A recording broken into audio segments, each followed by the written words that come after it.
Welcome to episode 17 of Panther City Rebellion. My name is Dustin. My name is Justin.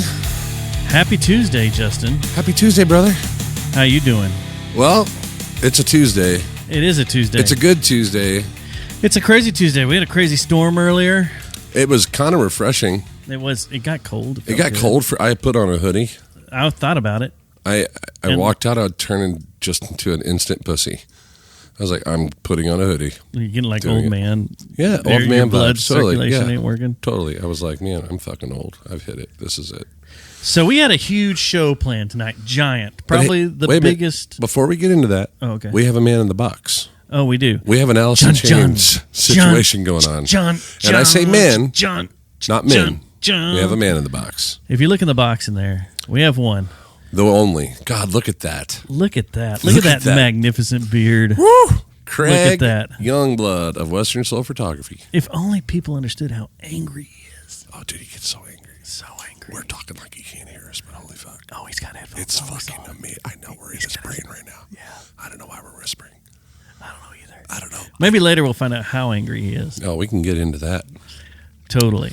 Oh, yeah, because I can play the drop from here. Ha-ha! Yes. Thank God. Thank goodness. I was thinking about how would we do that? How are we going to do that? Yeah. I can do it right now. While Dustin's looking for that, we are coming to you from Platinum Music Complex, located in North Richmond Hills. You can check them out at platinummusiccomplex.com. I believe that's right. Platinum Music Complex. I've only said this 17 times now. platinummusiccomplex.com. And they also have a school here to check out. And, man, it is pretty cool. All ages are welcome. So check that out at platinumlessons.com. And to fill you guys in on what's going on with Mr. Dwayne Tyree, dude, I can't say this with more heart. I love that guy. We all do. And, man, he is in the fight of his life right now. I talked to Mariah today, and it is a struggle. So please keep him in your prayers. We are holding an event June 14th. It's going to be at the Blue Bayou in North Fort Worth, 12670 Morris Dido Road, Fort Worth, Texas. The event's going to kick off at 11 a.m., June 14th, and we have several artists that are playing. We have several silent auction items that are going to be on there. Shout out to the Drum Emporium of Fort Worth, who donated a pork pie kit that all the bands and artists are going to be signing. That will be on the silent auction, as well as Murphy's Music, who donated a guitar, which will also be signed by everybody. Blacktop Mojo put together a piece of art for us, and it's pretty awesome. So if you're a Blacktop Mojo fan, they got a big piece of art for us to auction off. All the proceeds are going to help Dwayne and his family. And if you go to PCRmerch.com, we have a Save Dwayne shirt on there. It's got all the artists lined up on it. It looks like a tour shirt. It is marked at $51.50 for the shirt, and that's because all the money goes to Dwayne to help him and his family. So he's a big Van Halen fan, so $51.50 seemed like a reasonable price for a man that's in the battle of his life and is such a huge supporter of our music industry, what we do in our music community. So make sure you check that out. And thank you, guys. Have you heard anything else about the event on July 16th? So it's not going to be the 16th. It's now going to be July 12th. We could probably do that. Okay. So, yeah, on July 12th, there's a gentleman, it's Shawn Michael. Isn't it Shawn Michael Scotton? The wrestler? Scotton. I am so fucking terrible with names, dude. Hold on. I know who Michael Scott is. I just want to be politically correct on this. July 12th is the Sunday before. Yes, it is Sean Scotton. And you can contact him on Facebook if you want to be a part of that. They are going to be doing, I believe it's July 12th. There's going to be bands all day on that thing, and it's going to be right here at Platinum Music Complex in the big hall. So make sure you check that out. And we will have info also for that on platinummusiccomplex.com, or find Sean Scotton on Facebook and contact him directly. I know that Shannon, who's going to be our guest next week from Metal Shop, is going to be a part of that, as well as our event on June 14th. So he'll be able to tell us a lot about that next week, so make sure you tune in for that. Thank you, guys. July 13th. 12th. 12th, okay. Yep. I'm going to send out the bat signal and see what can happen. Yeah, I believe it's July 12th. I think that's when they moved it to. So, yeah, we had a huge guest. I did find some audio. I could play this. Fuck you car wash cunt. That's playable. Yeah, we got crinkled. That's pretty. Yeah, we did. We got crinkled. So, since we got stood up, this thing that we know and we've talked about that belongs to the arm that's been jarring this entire show, who we have teased and talked. Yeah, I didn't think would really happen, but it is, because we were stood up. We're going to welcome to the show now Mr. Skip Redstone. Greetings. Hello, everybody. Oh, my God. Woo. Make sure this mic is okay. Yeah, that's good. Skip. We have so many questions. Greetings, gentlemen. So many questions. Greetings. Yeah. How are you doing tonight, Skip? I am doing well. I've actually changed up my wardrobe a little bit. My shirt says, "The puppeteer made me do it." Yeah. Is that your alibi for everything now? Well, his alibi was, "I'm sorry for what I made my puppet say." So I guess it could be. Fair enough. I don't think either one will hold up in court. Well, thankfully, I have a... Hold up being the key word there. Yeah. Hey. Sorry. I have a squeaky clean criminal record, so nothing on mine. I don't know about that. I don't know about that either. Your hair says otherwise. I went to New York with you. I saw what the shit you did on the streets, which I want to get into here. I wasn't caught. Shh, let's not speak any further on it. Of course. Speaking of New York, our big guest, cut her teeth in New York that we would have talked about tonight. Madonna. At the bitter end. Yep. Anyway. Oh, really? Skip. Yeah, no, Skip. Yeah. Let her have it, Skip. I mean, you're not blamable. No, I'm used to being a scapegoat. Just look at me, my 2'6" frame. It's easy to. Hell, Two 2'6". Although, to his benefit, Kevin Hart is taller than I am. Oh my God! All right. I had to throw that out there because I watched his roast this weekend. Why weren't you at the fucking roast? Incredible. Yeah. Why weren't you at the roast? You do stand up? Yeah, I do, but I am not of the notoriety or level of fame to be invited as a guest to one of those things. Not yet.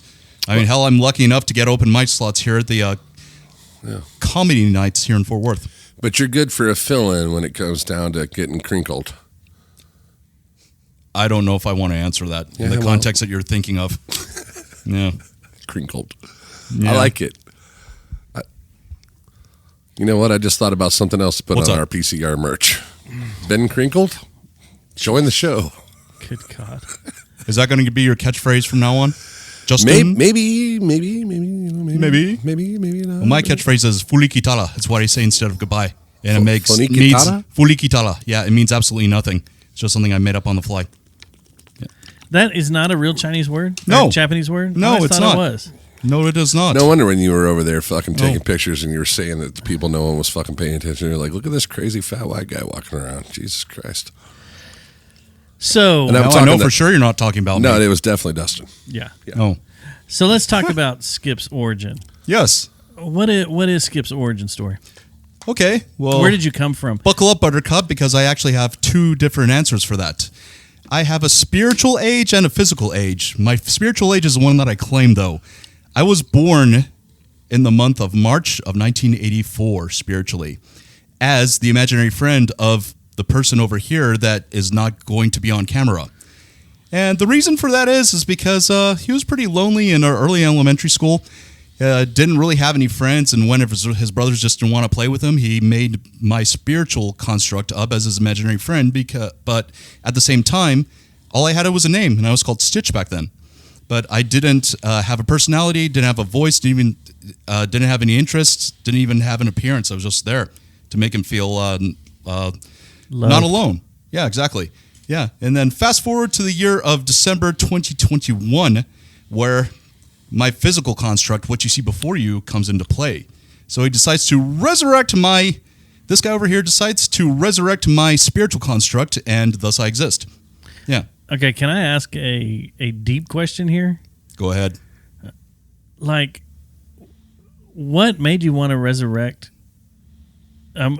I don't know who to ask here. What made him want to resurrect my spiritual construct? This is like a whole pronoun thing. I'm going to screw it up all night. My pronouns are still he, him. You can. That's I don't fine. The way you do it shit. is you don't look at him. You look at him. Yeah, but you're the person that has their hand That's up a your good ass. response. I feel like he's looking right at my penis, and it's really awkward. Yeah.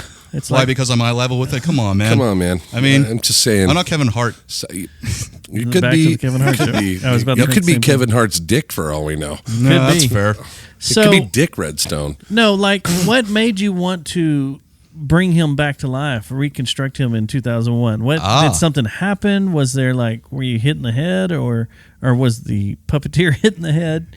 Like what happened? Okay. Well, actually, the answer to that is very simple. A puppet comedian by the name of Randy Feltface, this guy discovered in 2021. I would say he's like a level lower B, maybe C level celebrity internationally.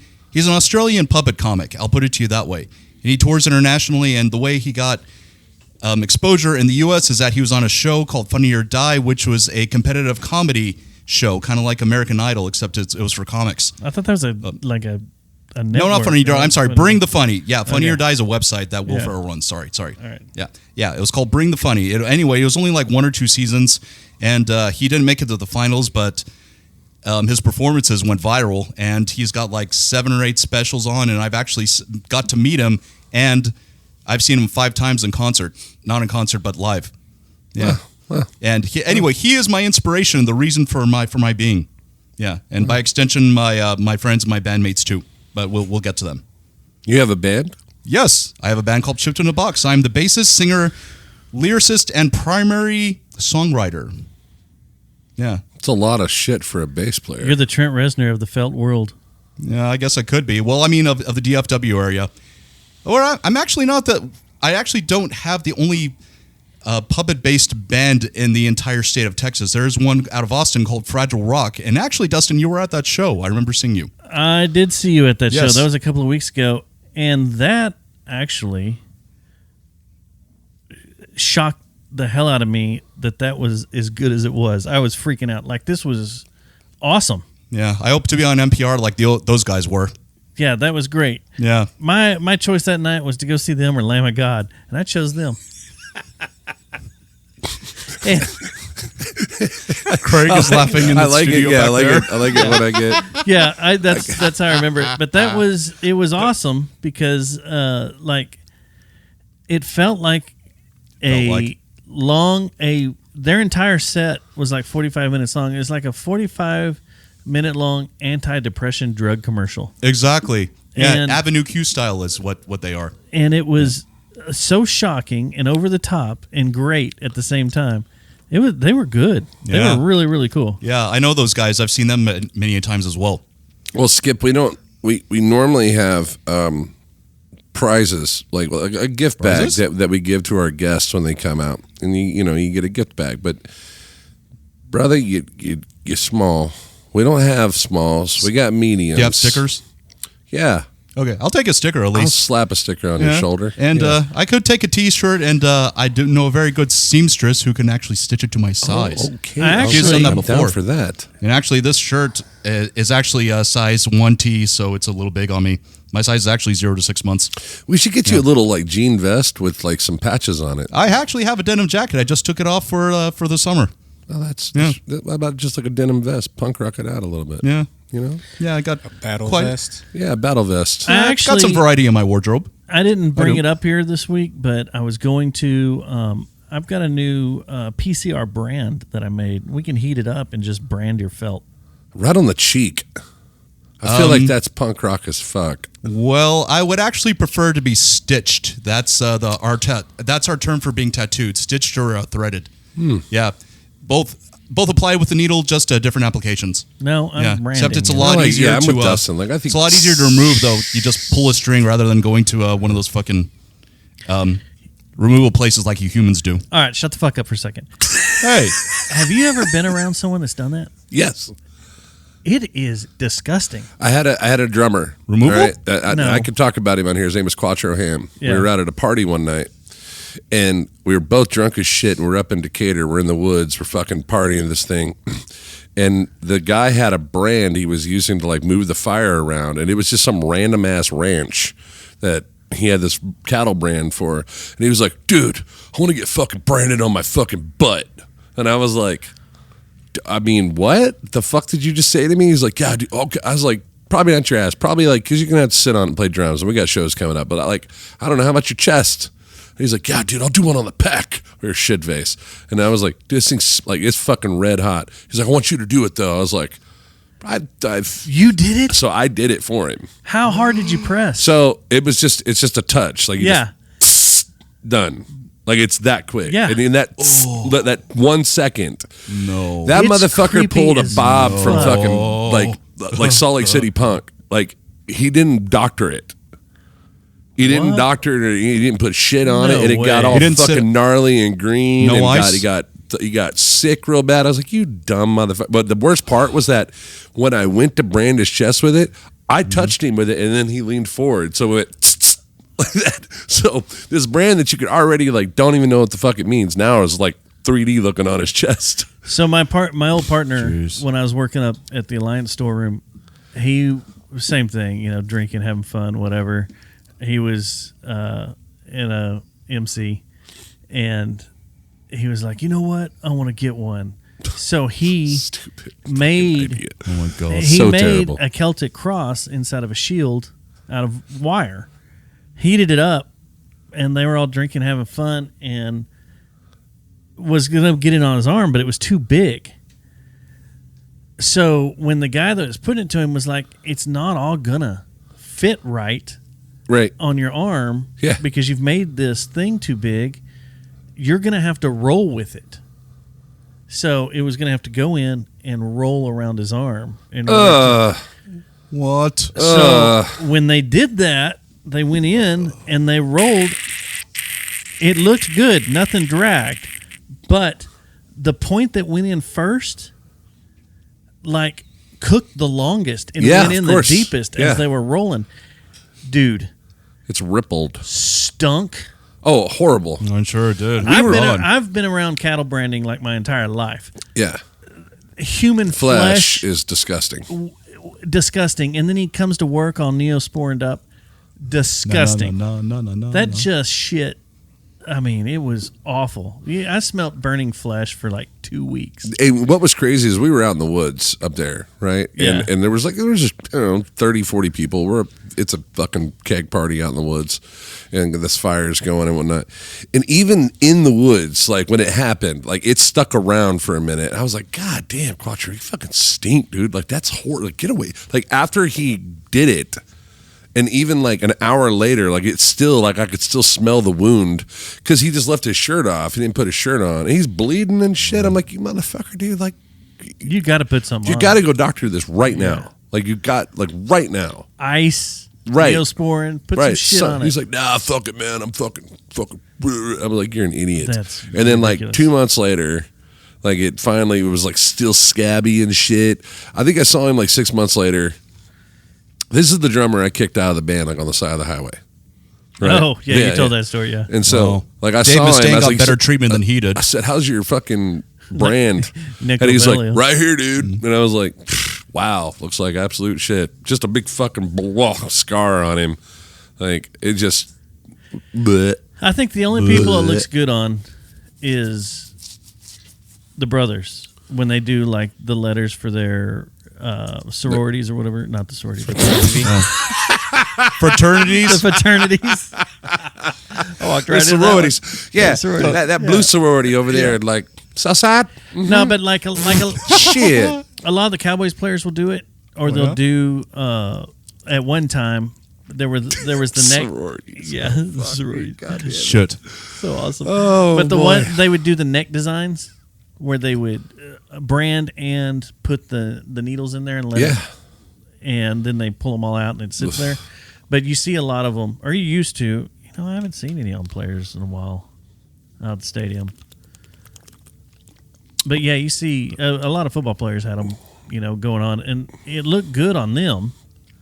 But I think on white people, it looks when terrible. it heals, it looks Horrible. it looks weird. It's like pink hamburger meat. Yeah, why'd you itch that? Stuck to your skin. like what are you doing? It looks very weird. What would you say you do here, sir? Yeah. I think it's time for some busting while we're in it. Oh, are we? I mean, we're there. Let's see. I'm in this jingle folder. Which one is this? Oh, it's that the jingle. We're going to do some busting there, Skip. Fun one. It's time for busting with Dustin The Full House and version. Justin. What they do, what is cool, where is the place to be seen? It's time for Wait till we get to bustin' Craig. with Dustin I'm not and sleeping Justin. tonight. It's time for busting with Dustin and Justin.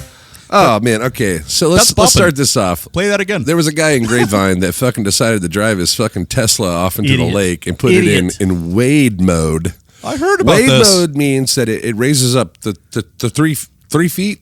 It goes up 3 feet. I believe the Tesla truck. That wasn't even 3 feet. That wasn't 3 feet. There's no way that It's was 3 feet. debatable. I'm sure you can find a picture of it, but this fucking idiot drives it off into the water. And I'm thinking, like, when they're telling the news story, this has got to be like an old, like a young dude. Like, this has got to be like some 20-year-old kid who fucking got this Tesla truck. No, it's not. It's an old man. He's like in his 50s or 60s. Like, this dude is like late 50s, early 60s, somewhere around there. They showed, I'm like, this fucking guy knew better. Like, what the fuck were you thinking?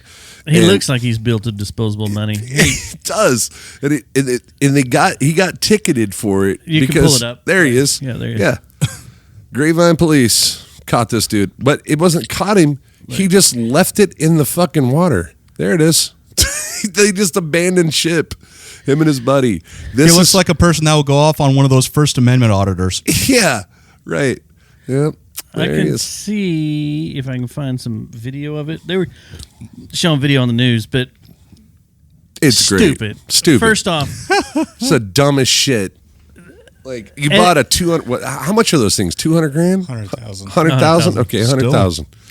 So 100 you grand, got and you drove it More off of in a the car lake. I'll ever be able to afford. I know what I've done in Grapevine Lake. I definitely ain't driving in that motherfucker.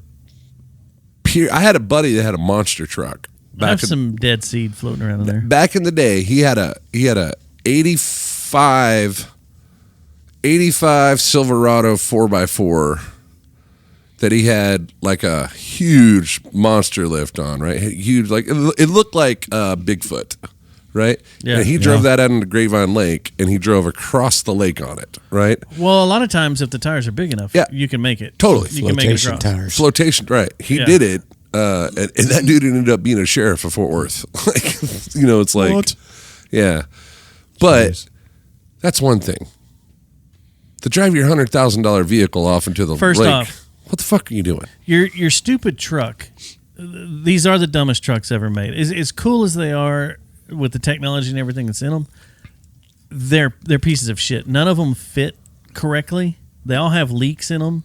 Like everybody I know that It's the has had one, DeLorean of our age. Water leaks in it. They can't take it to a car wash because the No, seals the aren't Yugo right. of our age. But you're driving an electric vehicle where all the batteries are stored in the bottom of it, Yeah. and you're driving into a lake. I didn't realize how big the Tesla plant is until I got down there going around Austin to go to San Antonio. Oh, yeah. Holy fuck. And you know what was crazy is like when we went down, we were going down to San Antonio. And when we went down during the day, I didn't even notice it. I was like, oh, whatever. We're just flying and we're talking and How bullshit. did you not notice it? You drive by it forever. I know. I just wasn't paying attention, and This building never it was ends. kind of storming that day. Oh, okay. But on the way back, it was lit up like Christmas. I was like, holy shit, this thing is fucking huge. Like, If you pay attention next time you go down there and you take that wraparound, pay attention to all the power that's running to it.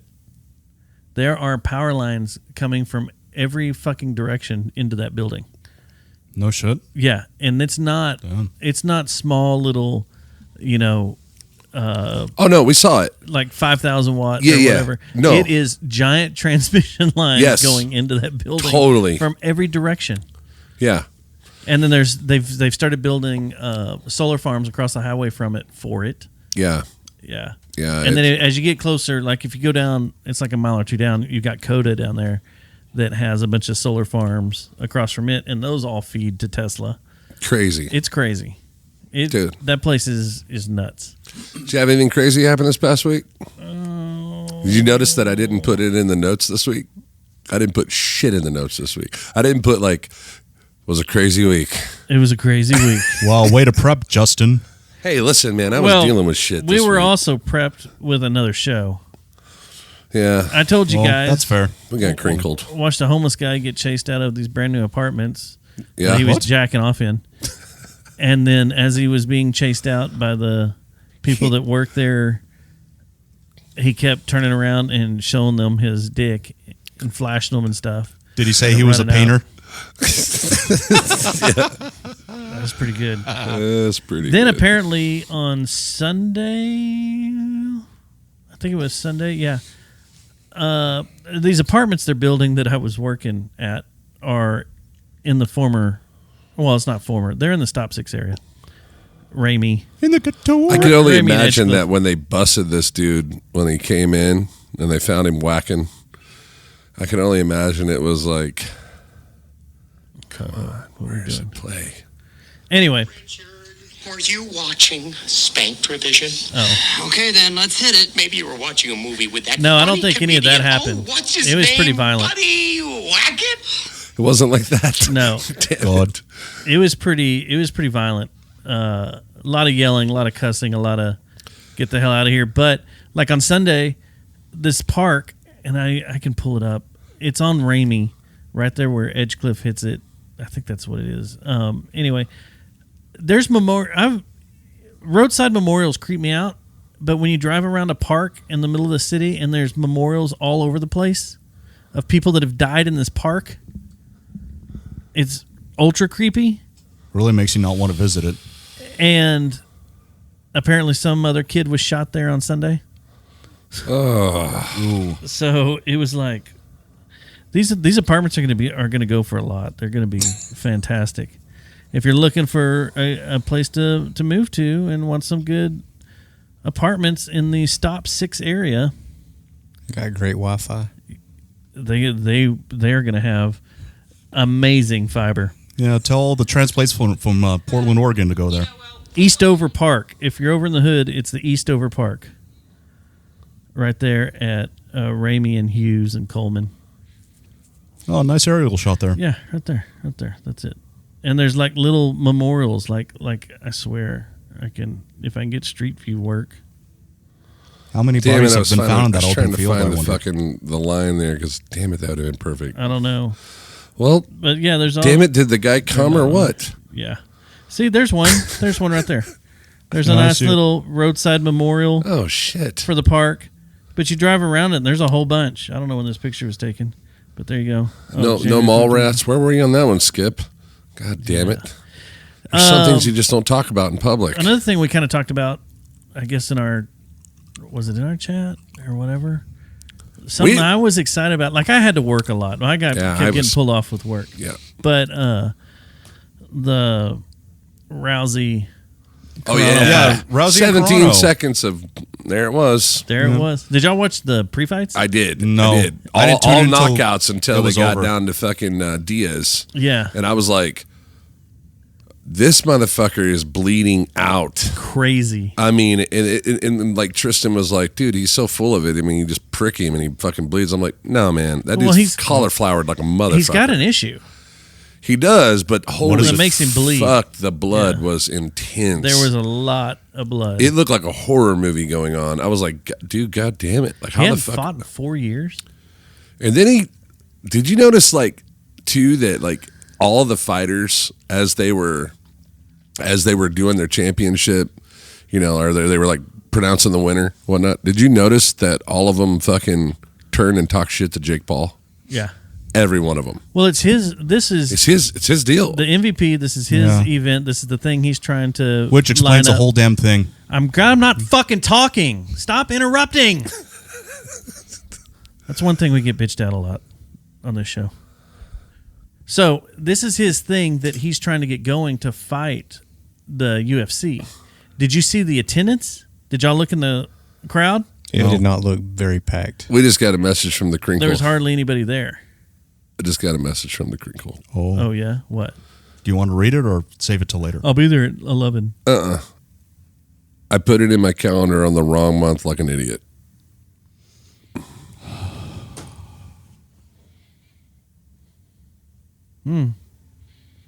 That's how you handle your professional life, huh? Insert That's how crickets you here. handle your professional life. Tell him, Dustin. Get it. Go. I'm waiting. You're wanting to be the next big thing. Okay, I'm going to stop you there. Out of Panther Back City. to Skip. No, and this is the shit you do. No. Okay. I'm just joking. I know. Come on.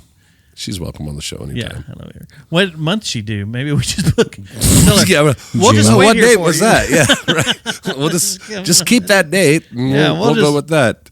Then if you're 2 for 2, we'll really fucking open Yeah. the door and talk shit. Anyway, so Sorry, I thought you were yeah, saying that something. fight was the fight card was ridiculous. The Jake Paul thing, everybody talks shit. Everybody wants to fight him. I would want to fight him.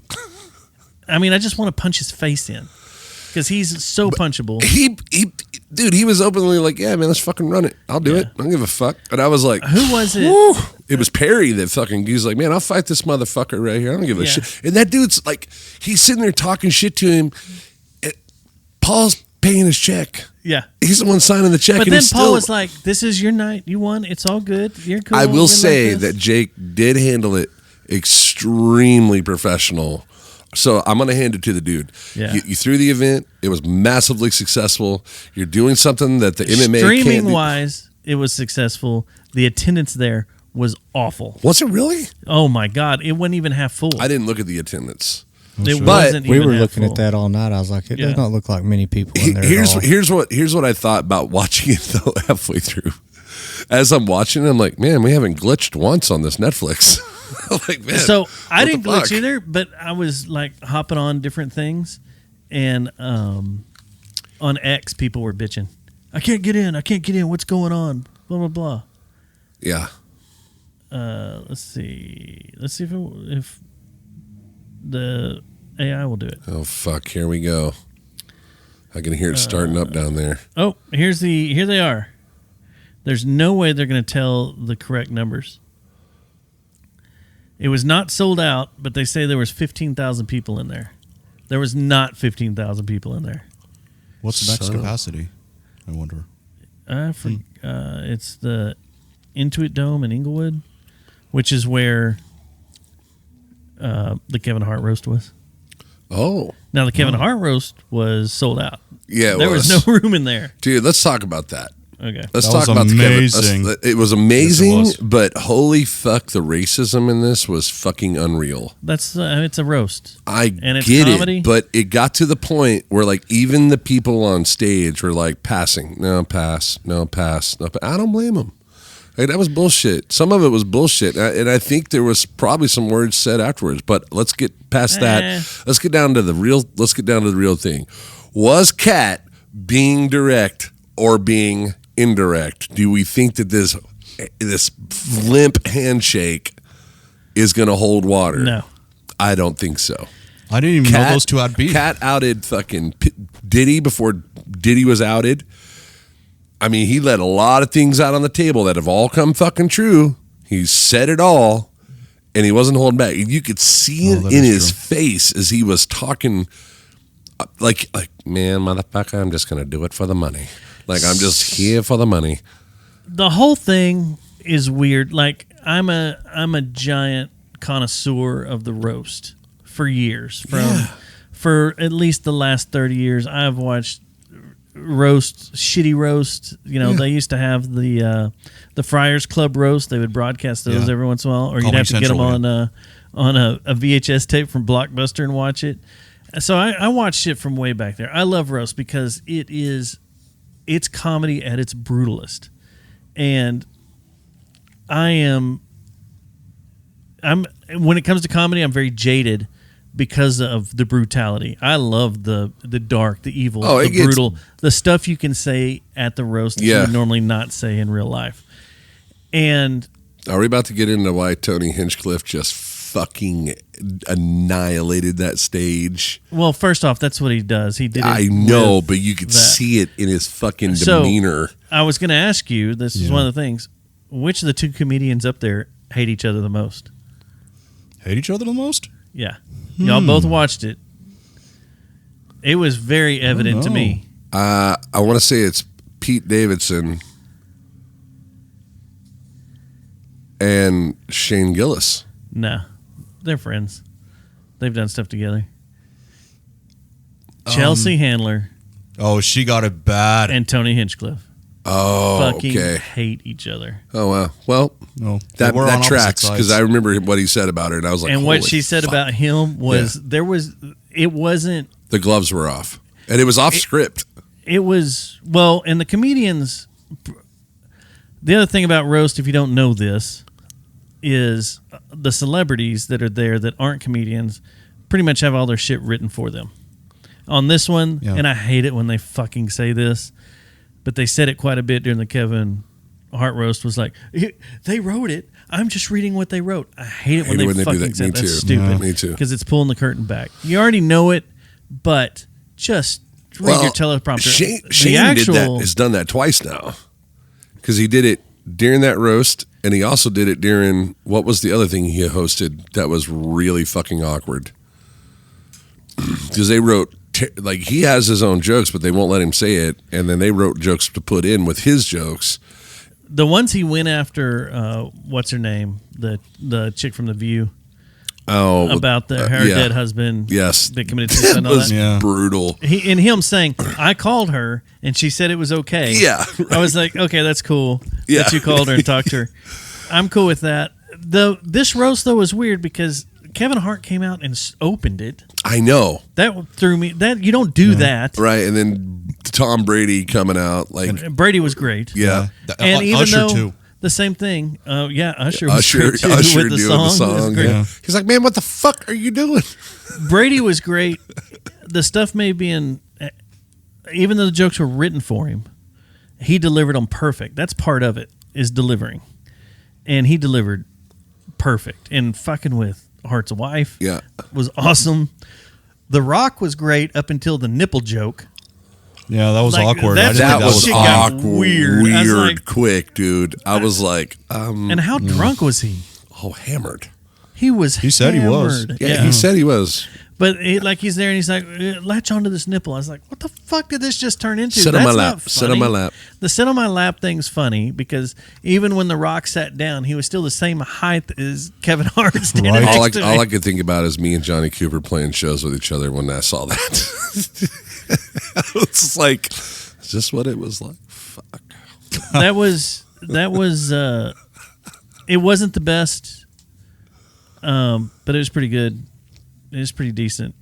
If you want to see a brutal roast that is awkward and a bunch of people that hate each other, the Justin Bieber roast sits up there. Is that on Netflix too? It's on Comedy Central. And I think you can see them. You should, since we're talking about HBO. Stuff like this, you should go on YouTube and look up Paratheory bloopers and show it up on the screen. Do it. You should. Why? You'll see why. Craig loves it. Craig loves this.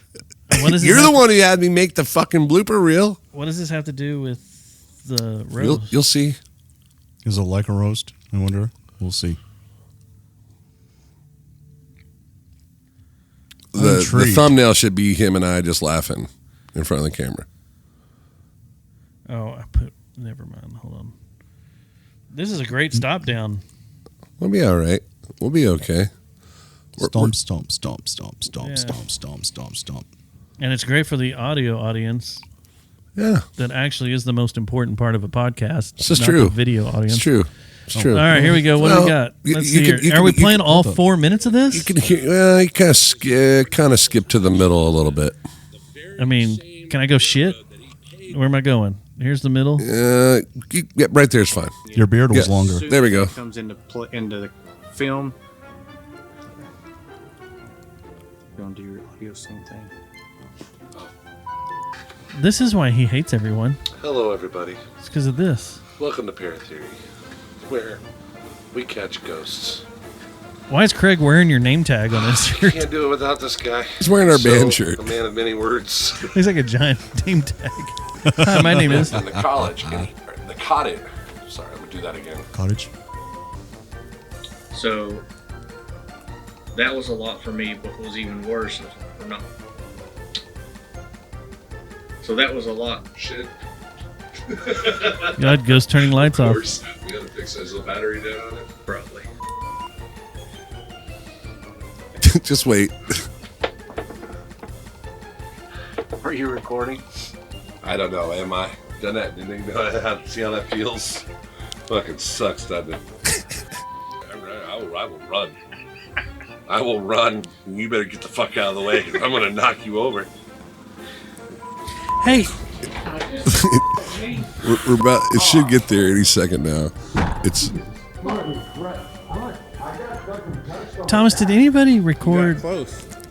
Oh shit! I broke the wall. What the fuck? Hey, Skip. You mean Skip? Yeah. Did anybody record the thing we did with the Lord when we were priests? Look. Yes, that's on YouTube. Chasing a ghost as quiet as a mouse. Because my feet don't touch on this couch. That was a good one. You do look like a fat kid just sitting Fuck on a big off. fucking chair. Meanwhile, my knees are up to my fucking dick right now. You look like that pile of shit in Weird Science. Dude, you are that pile of shit and weird. But that's not. That's the action figure.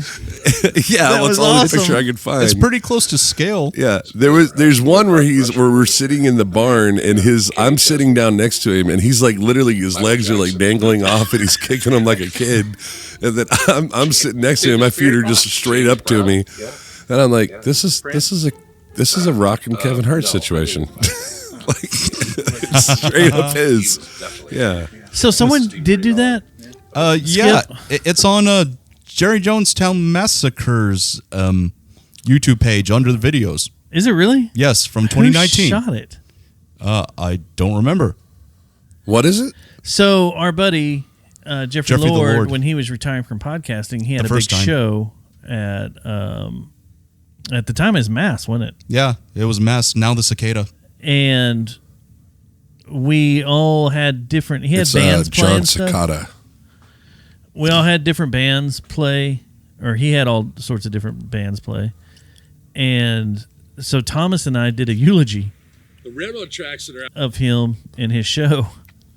And it was pretty epic. And then at the end, I had lost a bet a long time ago. And underneath our priest robe, or my priest robe, I had a female one-piece swimsuit Oh my God. with his face on it. I had printed, and that was the end of the bet. Was that at some point you had to play a show or at least reveal you in a swimsuit with someone else's face on it, and it was his face, and it was epic. But that was a great night. That was the night that Stubbs did his stand-up and fell off, or ran off the stage and fell. Yes, it is. That was fucking awesome. Yeah. Have you ever was a fallen great off night. a stage there, Skip? Well, I mean, I can't say that I have, at least not recently, but I'm also not even 2 pounds, so my fall would be pretty soft. You don't have the Jeff Dunham problem where your arm like falls off during an event, or No, my arm is fine. That's Ahmed. That's Ahmed. Yeah, You know Ahmed the dead terrorist. Yeah. Do you guys hang out? No, I've never met those guys. I am not of the same notoriety as Jeff Dunham or any of his characters. No. No, I could clearly see that. Yeah.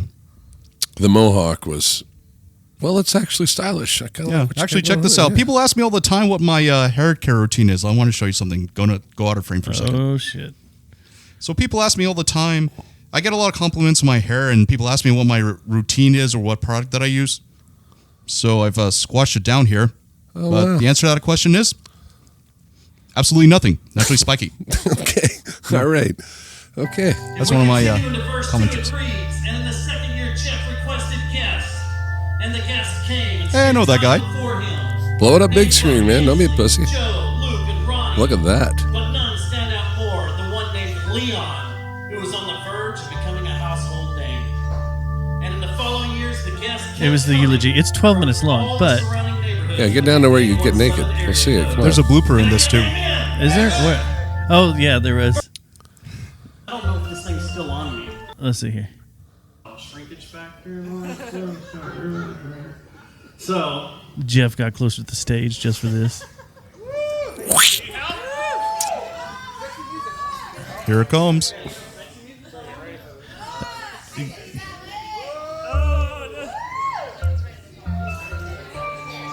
I hope there's no children in here because I don't know if this thing's still on me. Look. You're like, let me check my piece real quick. Okay, there we go. All right. Adjusted. My nipples up. Jeffrey Lord, this is for you. Oh, shit. Still awesome. Got your bits and pieces together there, man. God, you look like a virgin. I was. Man. And then the other When guy was hit this? a bad note when you were trying to be serious. Yeah. 6 years ago was when that was. Before we get Almost back to That was so much fun. back to the Redstone, which we have many questions for, and now that we've put him up on high and gotten his juices flowing, I could see the micus in front of his face in there. I think it's time to let somebody vent.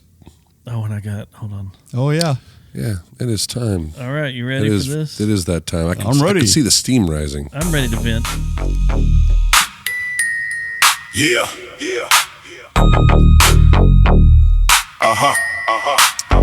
There's a guy on the show that no one really know. He goes straight to red and wishes we all were dead. It's Craig. Grab the mic. It's Craig. Yo, killed on sight. It's Craig. What you got for us there, Craig? Man, I had two of them. Y'all took one of them already tonight. I just let it out, son. What was the first one? I didn't know if I was more pissed off about the tollway coming over here or the fucking Ronda Rousey fight. And I was really hyped up for the Nate Diaz because I used to be a fan of his, and to see that happen was kind of a little annoying, but I really wanted to see Francis Ngannou knock the shit out of Jake Paul. Well, it'll happen one day. Yeah. So what's your number two? That was it. The That's tollway and then Ronda Rousey. That was it. You don't have anything. I want something off the cuff of Craig, like something that really crawls up into your skin. That doesn't have to do with traffic. Well, fuck. Or tipping. He did say that he's feltophobic. Yeah. Feltophobic? Yeah. He has a fear of So you don't people of felt. Oh. Yeah, puppets, aka. Nothing with traffic? Man, that's so easy with traffic, though. I want, like, what about that person that cuts in line in front of you at the gas station? What do you want to say to that guy? That one doesn't bother me too much, but what bothers me is the people that pull up at stoplights and sit there and fuck around on their phone after it turns green, and you give them enough time, you give them a little honk, and then they want to hang out their window and tap their watch at you and start cussing at you. I just did the old Dustin Schneider and gave him a big fucking thumbs up to you, dumbass. Yeah. The thumbs up Schneider. is There it more is. It shocking. pissed him way off, too, when I did that. That pisses people off more than the middle finger. And I'm with you on Sunday. There's a new store that's moving into the Metroplex. I don't know if any of y'all have been to it. It's a new wholesale warehouse called BJ's. Yeah, I seen that. Okay. That's when I go to Andy's, I see it. So there's one in Grand Prairie.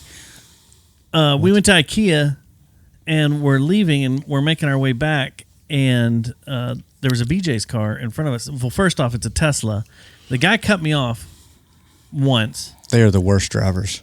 So that had already pissed me off, but he's hauling ass and gets to the red light, and then we get right up behind him. It's like, why'd you haul ass if you're not going to... We got here at the same time. The light turns green. It's green for about 15 seconds. I hit the horn, and so he's got to pull this. He's going to go, then he's going to stop. Then he's going to go, he's going to stop. He's going to go, he's going to stop. And then finally he just takes off, and he's throwing his hands up in the window. Next light, he gets over in the left lane. I stay in the right lane. Next light, I get up beside him, and I'm just holding up my phone like I'm videotaping him. He's in a company vehicle, a BJ's company vehicle. I've got pictures, the license plate, and everything. And I look back, and all he's going is going, I'm sorry. It's all good. I'm sorry. It was epic. I had an instant karma one happen this week. Like mine last week? I never talk about traffic, but this is good because it's right next to where, well, you'll know. Everyone in here will know. Okay. So I'm turning off Roof Snow, turning right to come down here onto the access road, right? And I'm watching the light right there by Cane's. I'm watching the light. It turns green. Everyone's going. So I pull out and turn right. I've got the trailer on when I turn, and a dude blows the red light going the other way, right? And then hauls up on me like as if I cut him off. And then goes around me and like leans out and gives me the middle finger, and he's fucking screaming and shit. And he brake checks me a couple times. We haven't even made it to the on ramp yet. Brake checks it, and he's in the lane like in the middle, not the lane to get onto the on ramp. I'm on now. I've gotten over to get onto the on ramp. He's still looking back at me, giving me the finger, and he goes to come over and he hits all those fucking cones right there, those white ones. He went right over them, and I was like, you dumb motherfucker. So I get down to 26 and exit. I just go one exit down to make the U-turn to come down here. And he exits. And he gets to the light, and I pull up next to him, and I just waved like this. I just waved at him. Thumbs up. No thumbs up. I just waved. And I got like jet black windows, so I roll my window down, and he looks at me, and I look at him, and he's like, you fucking cut me off back there. He's like, you ran a red light, dipshit. And he was like, it doesn't fucking matter. You don't cut me off. I'm like, no, it fucking matters, asshole. Hey, I'm going to Platinum down the street if you want to talk about it thoroughly. Kept on going. Blows another red light right there at 26 and Precinct. Boom! T-bone. Got fucking T-boned right in front of me. That's 2 for 2. I literally 2 weeks in a row. sat there and watched it happen, and I went, he had the day thumbs up, buddy. Like that. Like, all I could hear is you in my head. There I you was go. like, man. Thumbs up. Thumbs up. 2 weeks in a row. That's awesome. He had the day he deserved. Wait a minute. Yours got T-boned last? I don't think I heard this. No, last week it was the wreck.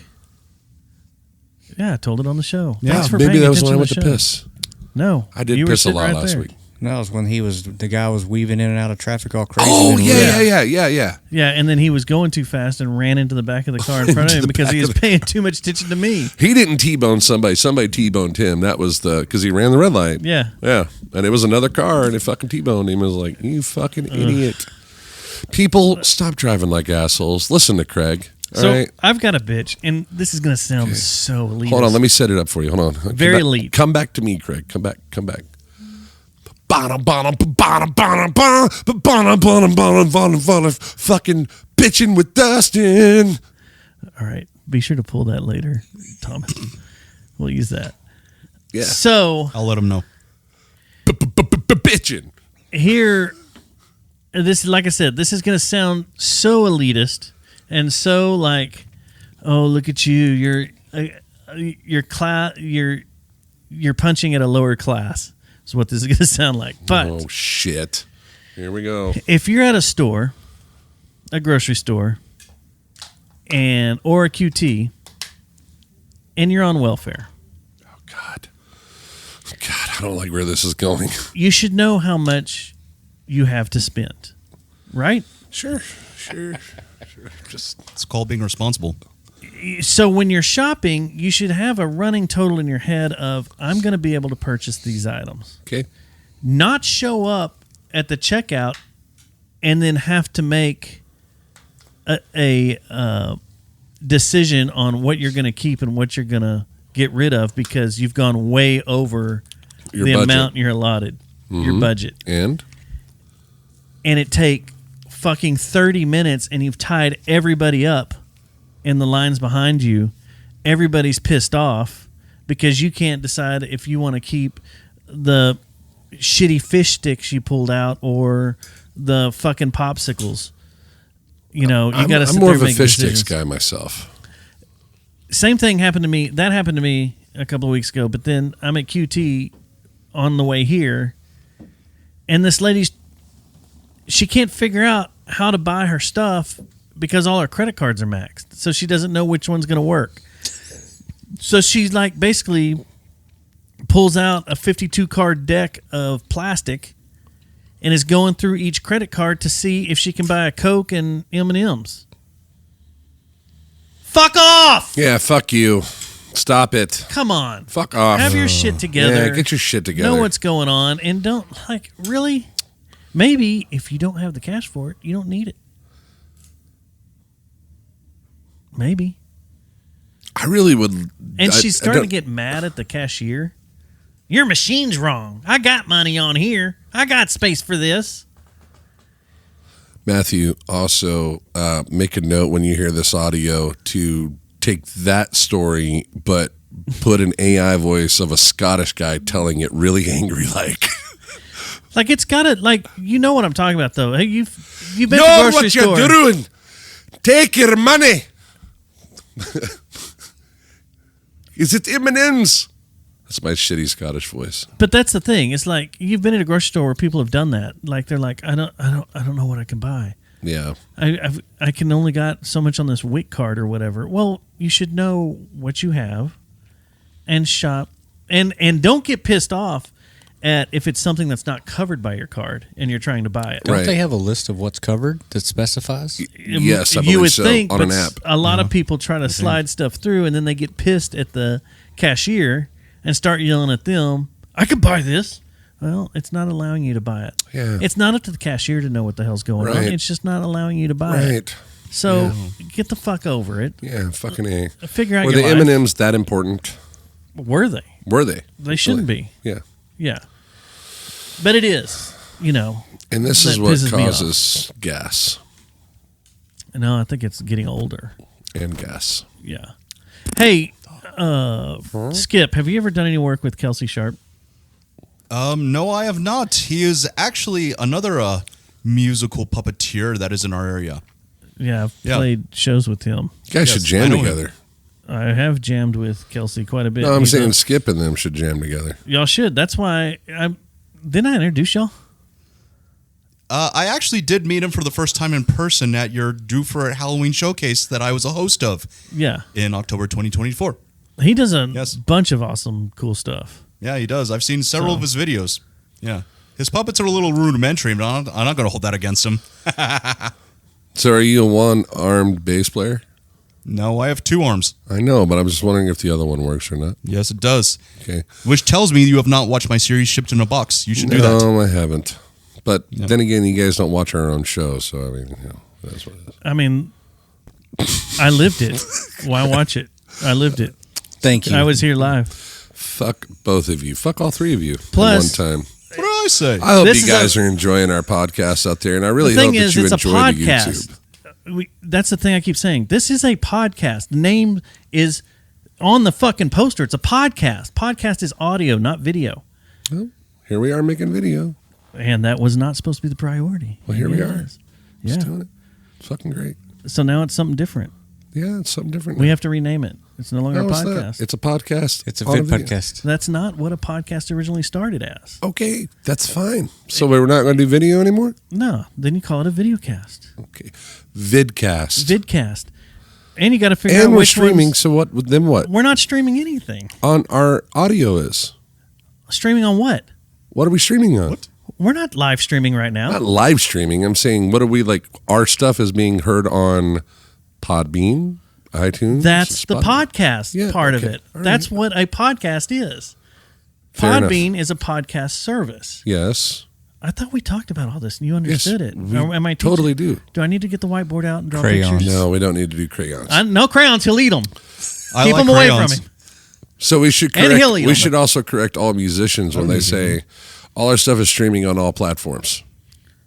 Yeah, it's not streaming. It's a podcast to go grab.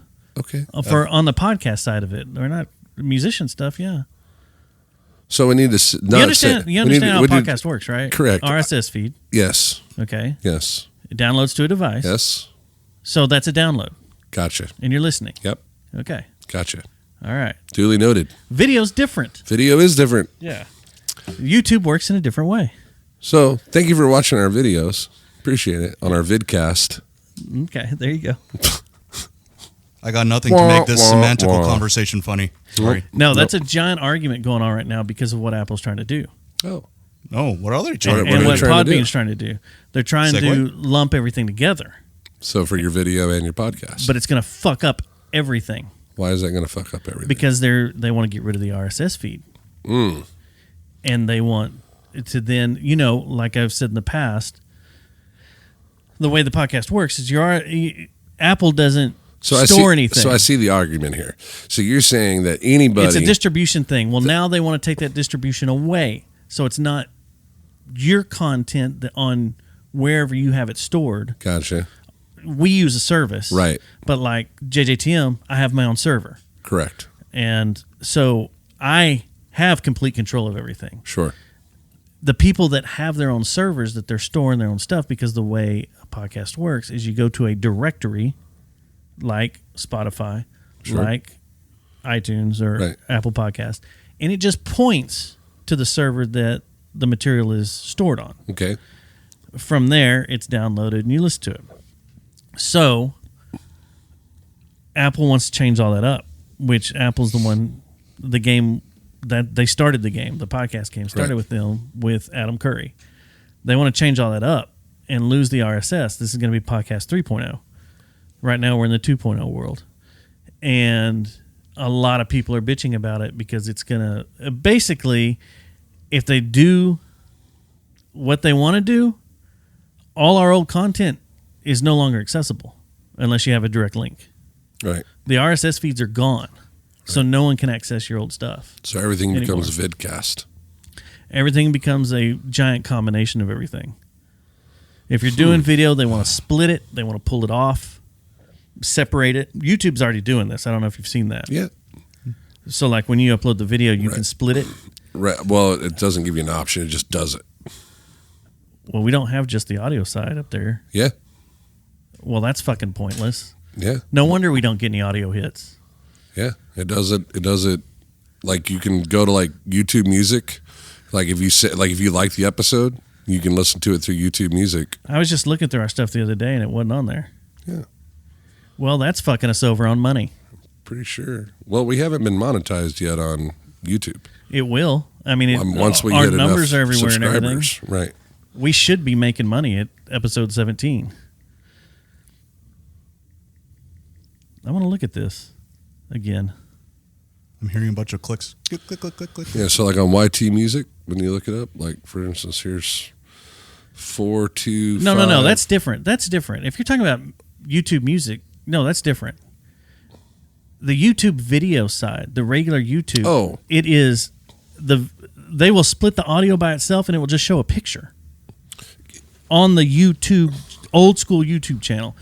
You have the video side. No, it's not just showing our picture. It shows our thumbnail. Like you can do like for instance. But YouTube Music is completely different from YouTube Video.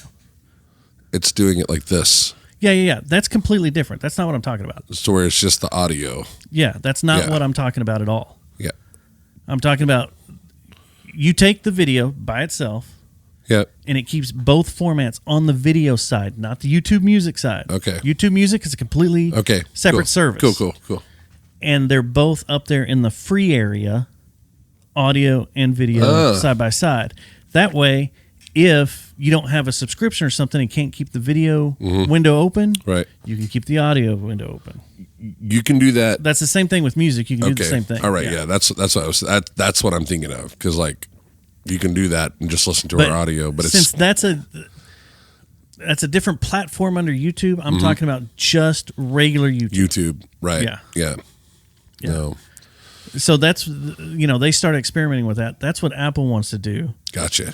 It's going to fuck everything over. Podbean's already given you the option to do it. Oh wow.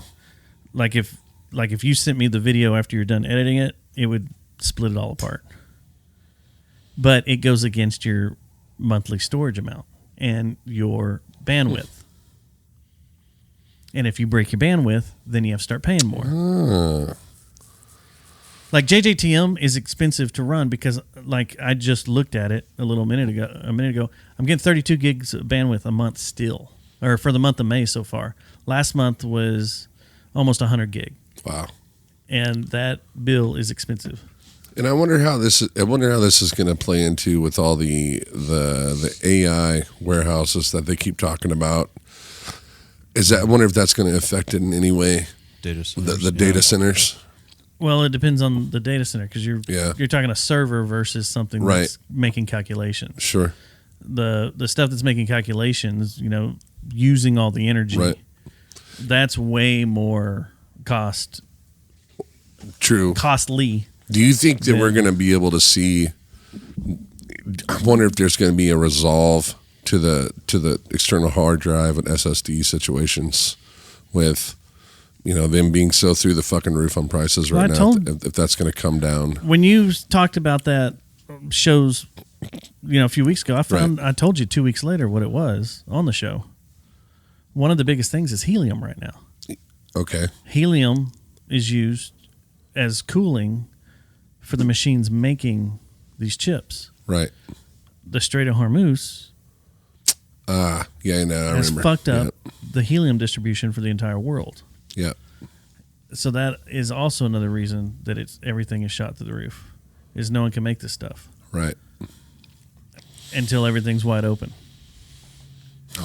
Well, son of a bitch. Which I didn't know until that article came out, and one of the tech rags I look at talking about helium and how important it is. Right. And I always wondered, where'd it come from? Yeah, I get from that part of the world. Oh, shit. While you're watching this and we're in the midst of talking about it, please like and subscribe to the page. Click. Thank you. Like and subscribe. Appreciate it. Yeah. There's about 83 of you that watch this and you're not subscribed. So please subscribe. Thank you. I'm subscribed. I know you are, Skip. Yeah. Yeah, man. Thank you. You're welcome. Yeah, dude. Yeah, thanks for being a PCR fan. PCR subscribed to the Skip Redstone page? We should just get you a PCR. Yeah, we'll just get you your PCR shirt. That way, you can rock it for us. Yeah, I can at least put the sticker on for my photo at the end of the show. We might have some patches here soon that are being donated that are pretty fucking cool. So, I'm kind of eager to see how those patches turn out. But are they stitched or PVC? They're actually stitched. Yeah. And then you can, it's got the stuff on the back to adhesive to stamp them down. I was looking at PVC ones. Yep. Having them made. I ordered a new round of stickers for our band from Sticker Bros because the fucking card stickers that I made have disappeared. Don't know where the fuck they went. What? Yeah, That's weird. deals we made. We had a few fans that were asking for stickers. They literally, someone ganked them. And they're gone. And I'm like, awesome. I thought maybe I misplaced them. I asked Tristan, I was like, did you put them in the merch booth? He's like, dude, I handed them back to you. I was like, they're fucking FYI. Or MIA. I learned early. FYI. I learned early. You just throw 20 out there and wait till they're gone, then throw out another 10. Yeah, so I ordered 100. I got some big ones, just 4x4s. I got some big ones ordered in. Dude, I nearly ordered. Someone sent me a thing, and I may do it, but that logo. Yeah. 6 inch. 6 inches? Yeah, might as well, right? Bam! Just go big. Bam! Fucking, yeah. Stick you can see a mile away. I wish I had 6 inches. Yeah. That's it was 100 of them for $89. Oh, 6 shit. inches. I would have totally done that. Send me the link. I think I may still have it, but can you imagine? Yeah. That's dude, I had this guy years back. His name was Dave. His t-shirt company was called Allstate. And I was like, that ain't going to last. How did he not get sued? I know. Well, he did. And he ended up shutting down. But it was a massive, he shut down the business name, called it something else. They did a bunch of embroidering and stuff for corporations. So it was all corporate clothing, cafeteria, shit like that. He's like, man, I'll get you some stickers. Dude, he showed up bumper sticker, fucking huge bumper sticker. And it said Justin Ross Band on it and all this shit. I was like, God damn, Dave. I have a couple of those. Do you really? Oh. Yeah. They were fucking enormous. And I was like, this is... bigger than a license plate. Then Paul Folks, when he had 3D Design, he did the same thing and he made some fucking bumper stickers. I was like, bro, this is obnoxious big. I would be annoyed if I saw this band sticker. How much? This is just this doesn't say band. This says cry for help. I didn't want to. I couldn't. I just kind of gave them the people. It's dude. Spinal Tap said. It's very weird. I didn't want to stick them in. But a 6-inch PCR sticker? Fuck yeah. Just hey man, you better save some room on that bathroom wall because if they made too much of it, would have been a good idea. Right. Spinal Tap. Our PCR stickers that we have, we'll get some new ones in. But if you guys are out in the world and you go through McDonald's or maybe a Whataburger, or maybe you're at the bank like Wells Fargo or something like that, or Chase, Frost Bank, you might see a PCR sticker stuck to somewhere. It may be 6 inches big. It might be 6 inches. It might be our present sticker. Round. I've stuck a few in some, like, there's a gas station down off of what is that fucking? Oh shit, I can't remember. It's got a drive-through, and there's a pole right there as you're driving through, and I stuck it to the pole. Like, if you're roaming through Mexico, you may see some. Oh, shit. There's some down there.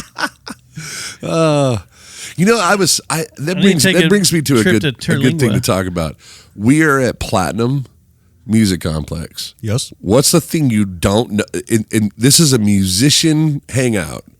What do you not notice in the bathrooms? We've talked about this a few times off the air. Stickers. But yeah, stickers. Yeah, stickers. Nothing. Yeah. Like that graffiti. Everybody's taking care of this place. They really are, man. It's really fucking cool. Yeah. Thank you guys for doing that. I know that Dwayne and Mariah and the crew up here all fucking appreciate that. You said that, okay? Yeah. And 2 weeks from now. No, after you told me that, I got to looking and went out to my normal practice place, the Spectacle House. Yeah. And there's no stickers on anything out there except people's door. They've taken their band stickers and like, this is our room. Our room, our yeah. room type, Sure. shit like that. The only thing that was ever, like the bathrooms are clean, the only thing that was ever stickered was the Coke machine. Oh, shit. And it was privately owned. Sure. Like someone around there owned it. And so everybody just stickered the shit out of it. Well, then they replaced it. And they replaced it like 2 months ago, and no stickers yet. Like everybody's being cool. Yeah. Or they're kind of like, I'm not going to put it here. Yeah, just I don't want other bands to know I'm here. But we all know who's where right. because of what they put on the door. There was a venue down in Walnut Springs called the Rattlesnake Ballroom, and they're in a much bigger venue now, and it shut down. Now it's like Walnut Springs Live or something like that. But it was called the Rattlesnake Ballroom. It was a little shotgun bar, and the stage was above the bar in this box. He could barely fit anybody in. It was literally like a box, just. Was there a man in it? I mean, yeah, well, not like our man in the box today. Like yeah. Okay.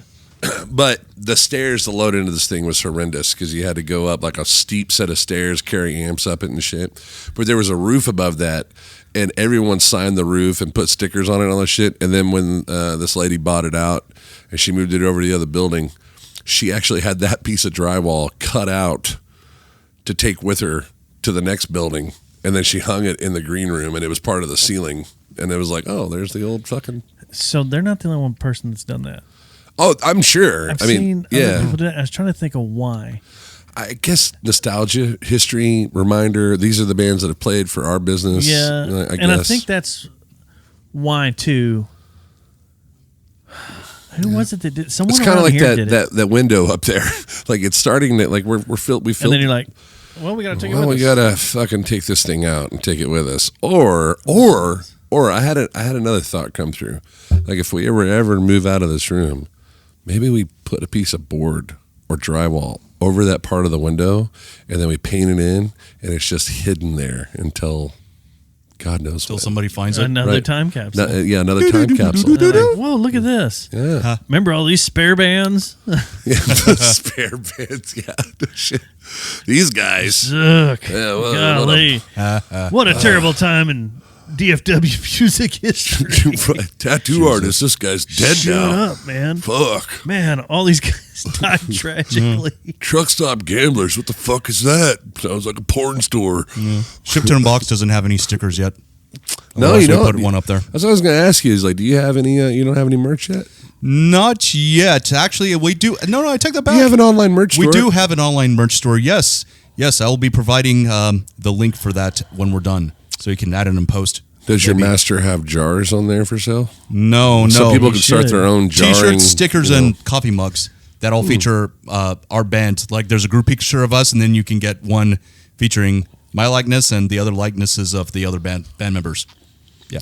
Also had a thought, man. And I'm gonna shoot from the hip. Pull that up. What's your thought?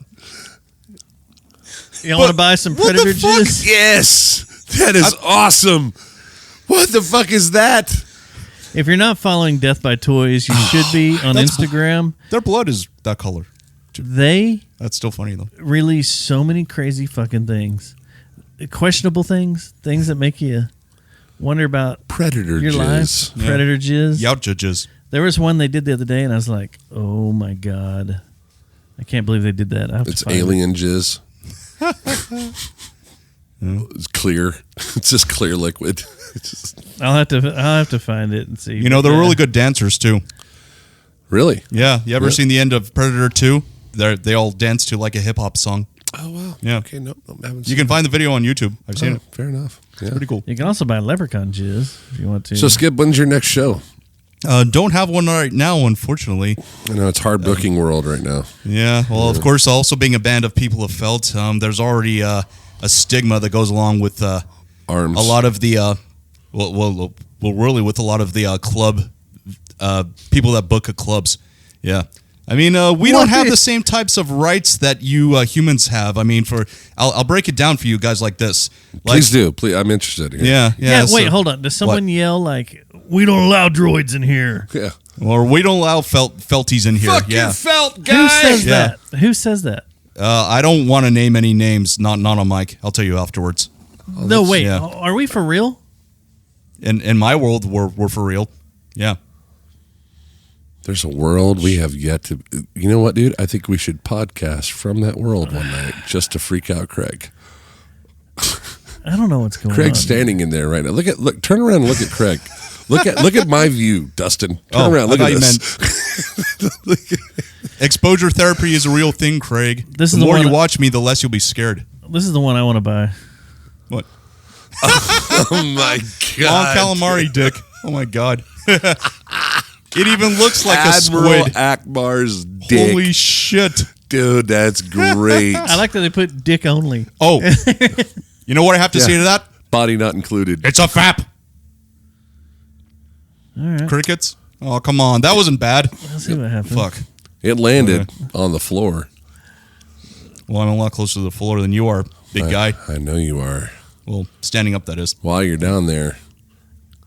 I'm 2'6", 2'7" with my shoes on. Yeah, don't even finish that fucking sentence. I'm not even. I was going to tell you to maybe pick up some of the shit down there on the floor. I was going to say I wouldn't even reach your knee. Eat the crumbs.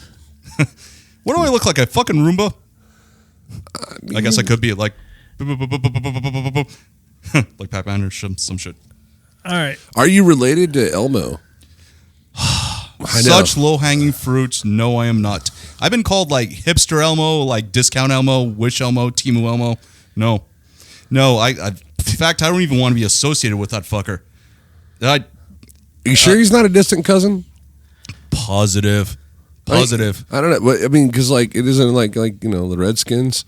It's Redstone, not Redskins. Well, so you're made of stone? No. My last name is Redstone because I have two of them. Yeah, that's the etymology for my last name. It's literally that fucking simple. Two stones. Okay, so hold on. Yeah.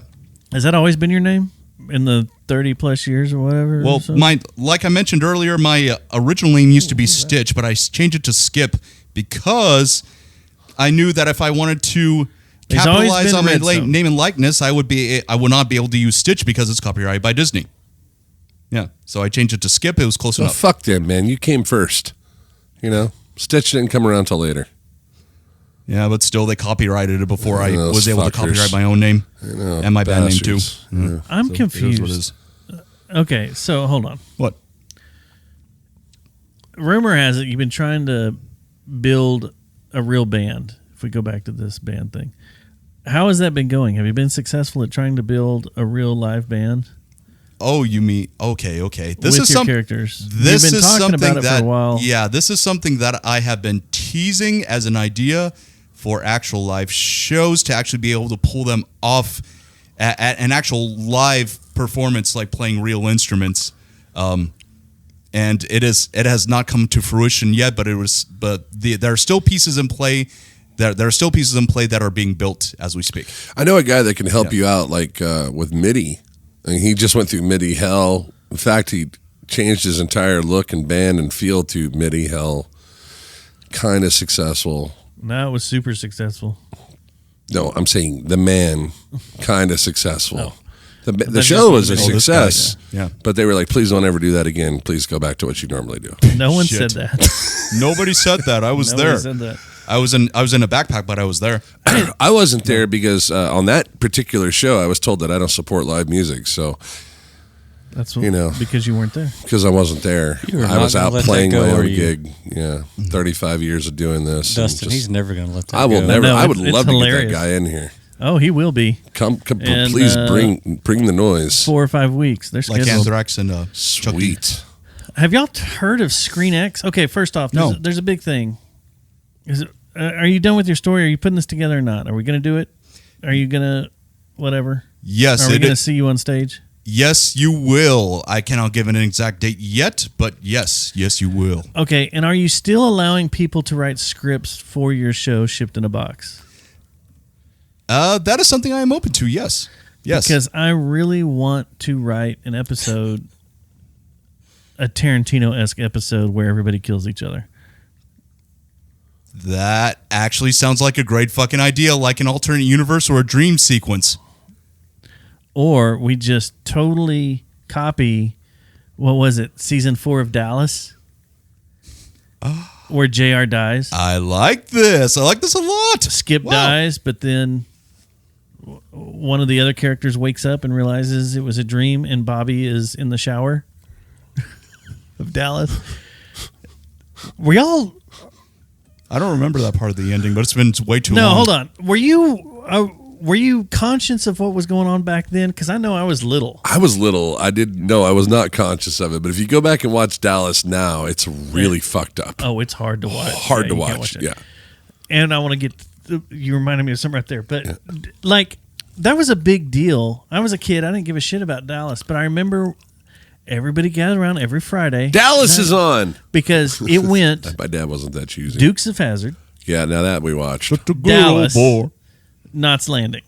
Who shot JR? Those were the lineups. And I Exactly. remember I loved watching Dukes of Hazzard Oh, hell yeah. because everybody did. Cars flying through the air. Come I on. like his response. Hell yeah. Hell yeah, brother. Oh, hell yeah. Shit, yeah. Rebel Lazy flags, bits, hell and yeah. 4 tires, brother.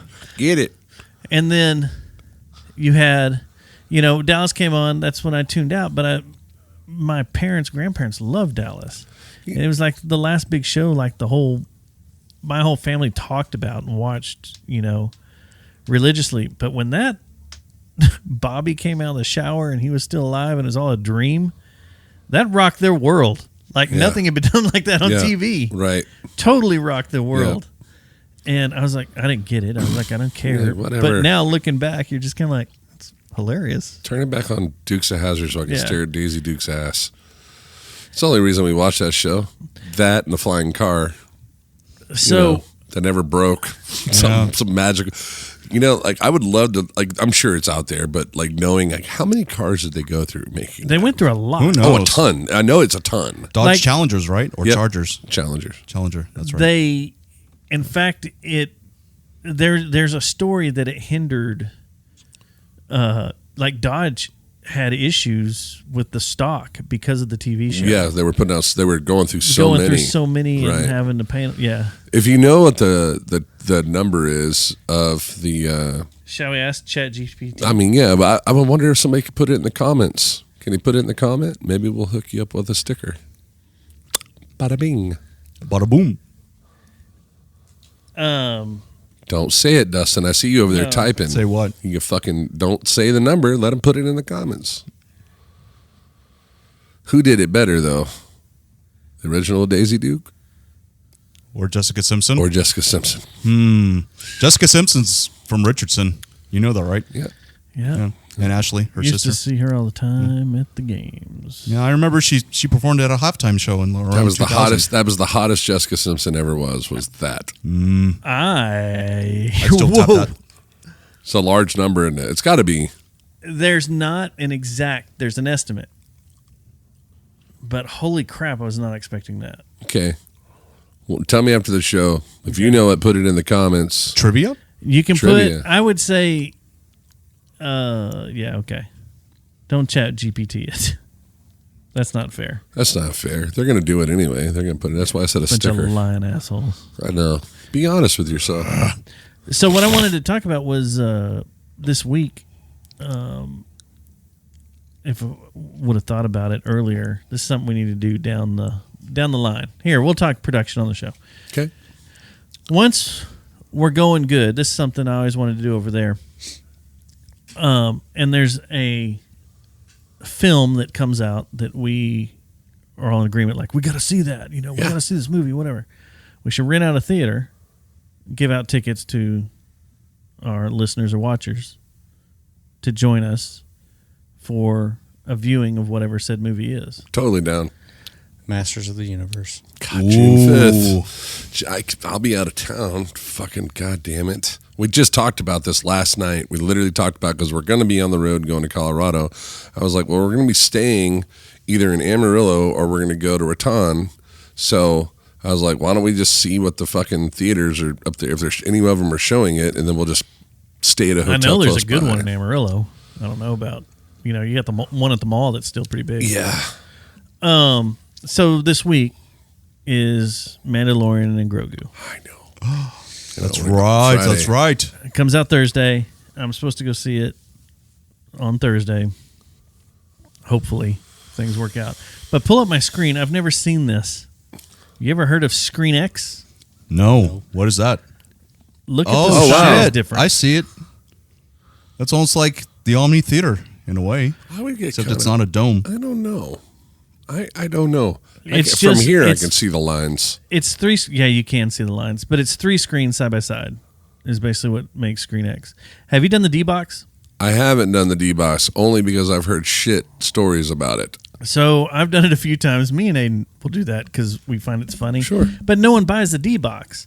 And they're in the perfect location in the theater. So if we go to a movie and all the tickets are taken up around, we'll buy the D-Box because we're like, it's the perfect seat. Sure. You're center of everything. Right.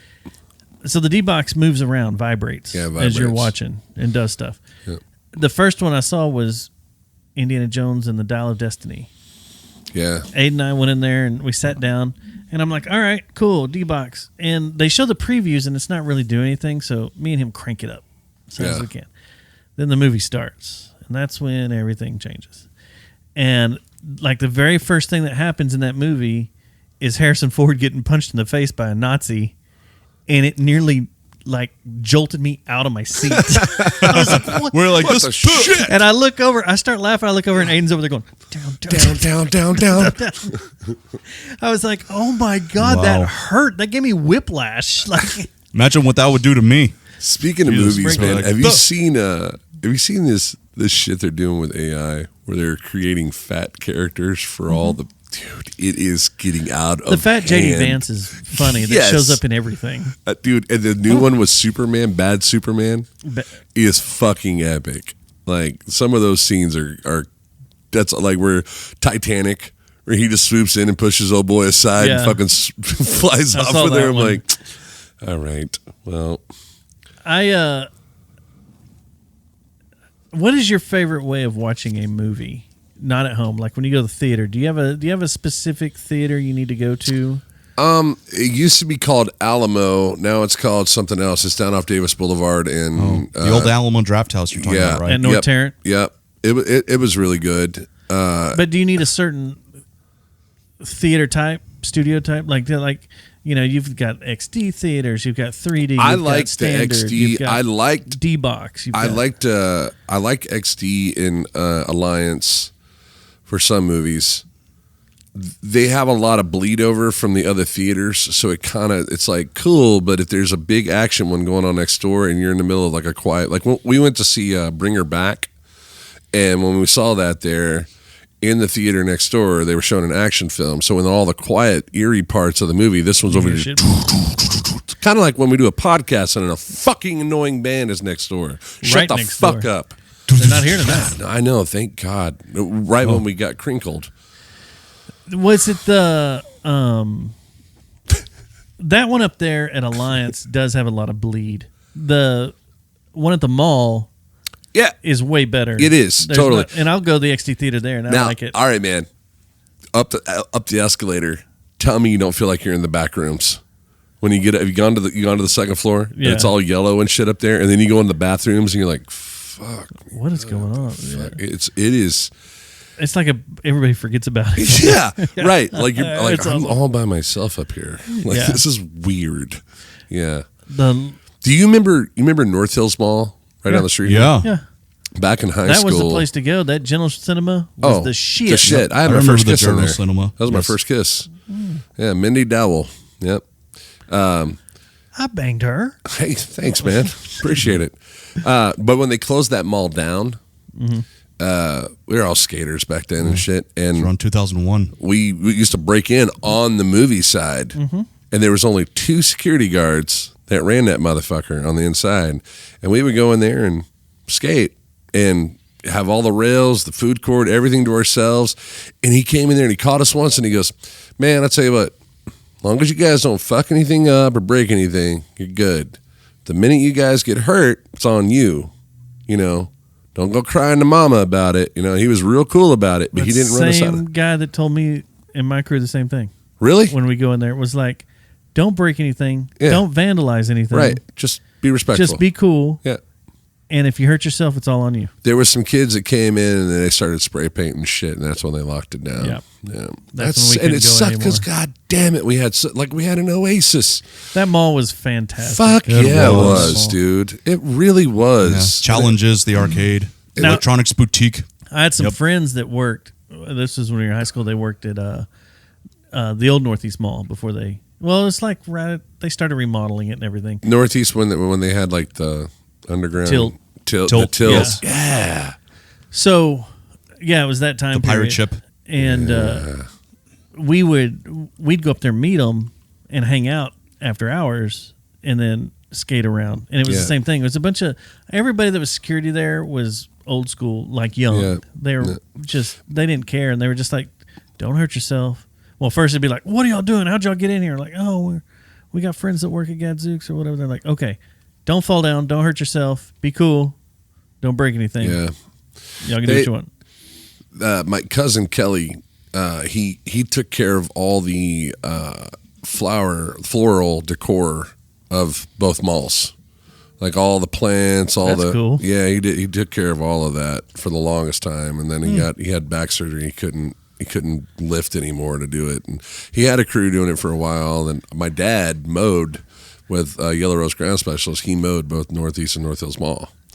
So that was 2 of our like big clients amongst like Pullity and Platinum, or not Platinum, whatever, Drees, Choice, like all these big Plantation. That's what I'm trying to say. Plantation homes Have like the days of the mall. are coming to a close. They're coming to a close. You know, you around here we still have the outlet mall. Yeah. And we still have Northeast Mall. I did a bunch of overlay work 2 Christmases ago at Northeast Mall. I was talking to them about, you know, how it's going. Yeah. And they're like, we could be shutting doors anytime now. Totally. Yeah. But have you like paid attention? Like the big one that still gets quite a few people is Stonebriar. I haven't been to Stonebriar. Grapevine Mills Mall still does too. Yeah, That's the outlet mall I was talking about. Oh. Grapevine Mills. When you say outlet mall, I think like The thing up there. yeah, like the up at- racetrack. by the racetrack. That's why I think outlet malls. Grapevine Mills was opened as an outlet mall. It was supposed to Gotcha. be. It's just like a different style. Back when we had what was it? Trying to hide it. GameWorks. GameWorks. That was the arcade, the That original was arcade. the spot They have one there now. for a It's minute. called Round One. And the Virgin Megastore. I was so pissed, man. You never seen a person more pissed when you can't play hockey anymore, and then you come out of graduation, and then the motherfuckers put in ice rinks at goddamn I came back from college and saw that. I was so mad. I was like, you son, not to mention that, but then had a fucking X Games skate park in the motherfucker I for a remember while. that. I was like, you gotta be shitting me right now. Yeah, when Like- I graduated, and then like it was 3 or 4 years later, all the high school hockey teams were being formed. I was pissed. Yeah. It's like this couldn't have been around. Yep. We had golf. We football, had soccer. we didn't. It was before the high school teams. Like it was my senior year when finally did, or maybe junior year, and they finally formed a team. But Dad had died. I was already working, but I think I was 14, 13, somewhere around there, and they had started making teams where you could be.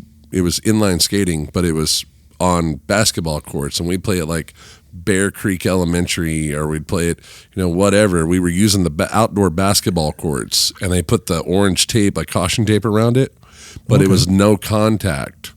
So yeah, I remember the one at Bear Creek, and there was one at the Boys Ranch. This is actually before Boys Ranch built the. If we'd had that rink, they'd have let us do full contact. Yeah, but they because we were on blacktop.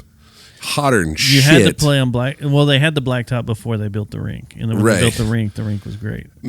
So like we would play, I don't know how many fucking games on the blacktop, and then we'd only get so many games on the ice, and that's really what really sucked because the gear we were using, right? Like you'd get so used to moving in this gear, but you wouldn't be in full hockey attire, and then we'd have a game on the ice, and it would be out at Valley Ranch, and our whole strategy was completely fucked because even though like once a week they'd have us go out and we had to use I think it was if I recall it was Tandy Center, Galleria, and the one north of the Galleria. I can't remember what that's called. Up Central. Because the Galleria wasn't regulation. No. They had us going to them once a week to skate for an hour. Oh, to skate on ice. But there was the one north that actually had, what was the name of that fucking mall? I can't fucking remember it. But then they'd have us go out to Valley Ranch and skate. But one of the four we had to go to. We had to prove that we were there, the whole nine. And we'd meet as a team and we'd go there. And if you couldn't, it was really hard to do that. And there were so many teams that were being created that like we were team. The first one was like Team Ski Tex, and then there was the Sun and Ski Team, and then it was all the stores sponsoring it, right, to get them playing hockey. Buy their stuff, yeah. When Parks Mall, Coho was still real big. Yeah, go Coho. When the Parks Mall got going, that was, and they started doing leagues up there. That I had a guy at work that was like, "Oh, I'm playing a league at Parks Mall. You should come over." And I was like, "Oh, okay, maybe." And this was as the Dr. Pepper Star Centers were starting to be built and everything. And then I started looking at gear and stuff. I was like, I don't want to spend that much money. Fucking expensive, man. So fucking expensive. Back then, it was fucking like an arm and a leg. Like, we weren't. We came from dirt. We didn't have money. Like, I didn't get my first pair of like real nice tennis shoes till I fucking started making my own money. So like doing that, like I was playing in cheap ass fucking third bought from the garage sale clip fucking rollerblades that I didn't, you know what I mean? They were shit. What was the shitty? That mall's gone. I'll never forget when I got Bauer, and I got Bauer skates, and they were like rollerblade, but they were hockey skates, and I felt like man, I was just like, oh my God, like I've done it, I did this, Like when you went to the Galleria, what always cracked me up was how tiny it is. Well, how tiny it was. We used to go out there like once a month and ice skate with the ladies and girlfriends at the time or whatever. But for years I used their rental skates and didn't realize I could rent hockey skates. Oh shit! The night and day difference of being able to do stuff. There were no toe pick. Yeah. Completely sharpened. Completely. Yeah. Like I remember the first time I put on like rental figure skates, and I tried to skate in them. My mom felt so. My mom and dad both felt so bad. They got me all the way out there, and in my hockey bag, I didn't have my skates, and they had to have me rent. They're flat. Yeah. Right? And flat, I got on and no I edge. I got on the edge. I got on the ice and just went whoop, and I just down I went. And I was like, this isn't going to I'm training to skate in something that's completely different. Yeah, and they would play Galleria would like have broom ball out there. And it's like people just disaster. No one could stop. No one could do anything. Yeah. And you're playing broom ball. I think that was just part of it. They stopped doing that. Yeah. And God, I can't remember the mall that was north of there. I remember being. How does it go, man? I can't remember. Is it freshman, junior, sophomore, or is it freshman, sophomore, junior? In high school. Freshman, sophomore, junior. So it was junior year. I was working. We had the crew running for the lawn company. Dad was already passed at this point. And then there was a feed store down off, you might know where this is at, down off of Whitechapel, down by like where Emmett Smith and Troy Aikman and all them live at, across that snake turn right there. It just sits I'm trying to remember the name of the damn right feed there store. by itself. Yeah, little tiny shack. Right next door was the I can't remember the name. Madden's Yes. host or his sidekick. What was Madden's sidekick's name? Going blank. But yeah, I know where you're talking. Anyway, like I remember being so mad because I had a thing worked out with school because of the situation we have with my family. And I would only come to school for like an hour. And then I would go to work. It wasn't co-op. Co-op, you would leave at like 11 o'clock. Yeah. I had like come in at 7, go to 8 o'clock, be done. I'm out the door. They had one classroom for me. I went in, I worked. So I remember being at that feed store in that morning because I had read, there was a paper on my desk. It said hockey tryouts for next year. And I was like, what? I was so pissed. And I remember like going home and talking like they're starting a hockey team for Grapevine. Like I can do this. Like she's like, how are we going to do it? Like you have to work. I don't pull enough money to. So like I literally like worked the feed store and I would work that in the mornings and then I would go meet up with our foreman and mow lawns the rest of the day and then come home. And then I quit the feed store and just went straight to running the company. The feed store is just now a barbecue shop. Yeah, sure is. I can't remember the fucking name of it. If you look on the screen right there. Yeah, that's it. Yep, that is fucking it. God. To the left of that picture is where the little hay barn was at. I can remember loading, I can remember loading tons of hay bales. 200 or 300 a day would go up on that truck. My God. Do you remember McPherson's Ranch? Yeah. Yeah, that's me and my dad did some stuff out there, but we would go up to this feed store. There was a guy named Don he had a big old GMC dually and whatnot. Anyway, he had a flatbed gooseneck on it, and we would fill that thing to the fucking top with hay, and we'd go make deliveries every morning. Like we were just out. But the thing was, like, God, dude, I tell people all the time, like, you ever want to get in shape? Grab 2 fucking hooks and get out there and start throwing hay bales, man. Hay bales will build you up. This is the only thing left of McPherson's Ranch, but this was I've been up on top of that a few times as a kid. No shit. Yeah, but that's all. They turned it into a park where the main house sat and everything. I don't know what with this log cabin. I don't remember there being a log cabin on their property. I don't know what's going on there. If they're trying to I remember that feed shack right there. Yeah, the little pump out well house. That was there. They had a big giant barn, which may not be in this shop. There's another one on the property. But yeah, this is now the park. Oh, and they kept the big tower. Grain tower. It's still weird to drive down 26 and look to the left there of where like Applebee's used to be or Smitty's. Remember the bar? Yeah. Smitty's was there. It's fucking long gone. Like it's all read that. Corporate everything. They made it into like an Italian villa down there. It's so weird. Or the Frost Bank. I think it's Frost Bank that's down there. That ages ago used to be the fire station. Like it was Burris, a fire station, a tire shop, and that's it. You had the post office down there off of Fuck Off Road, whatever the road that is. So when growing up, when I lived off or was little, my mom and biological dad had a apartment on Mustang Drive right there by Grapevine.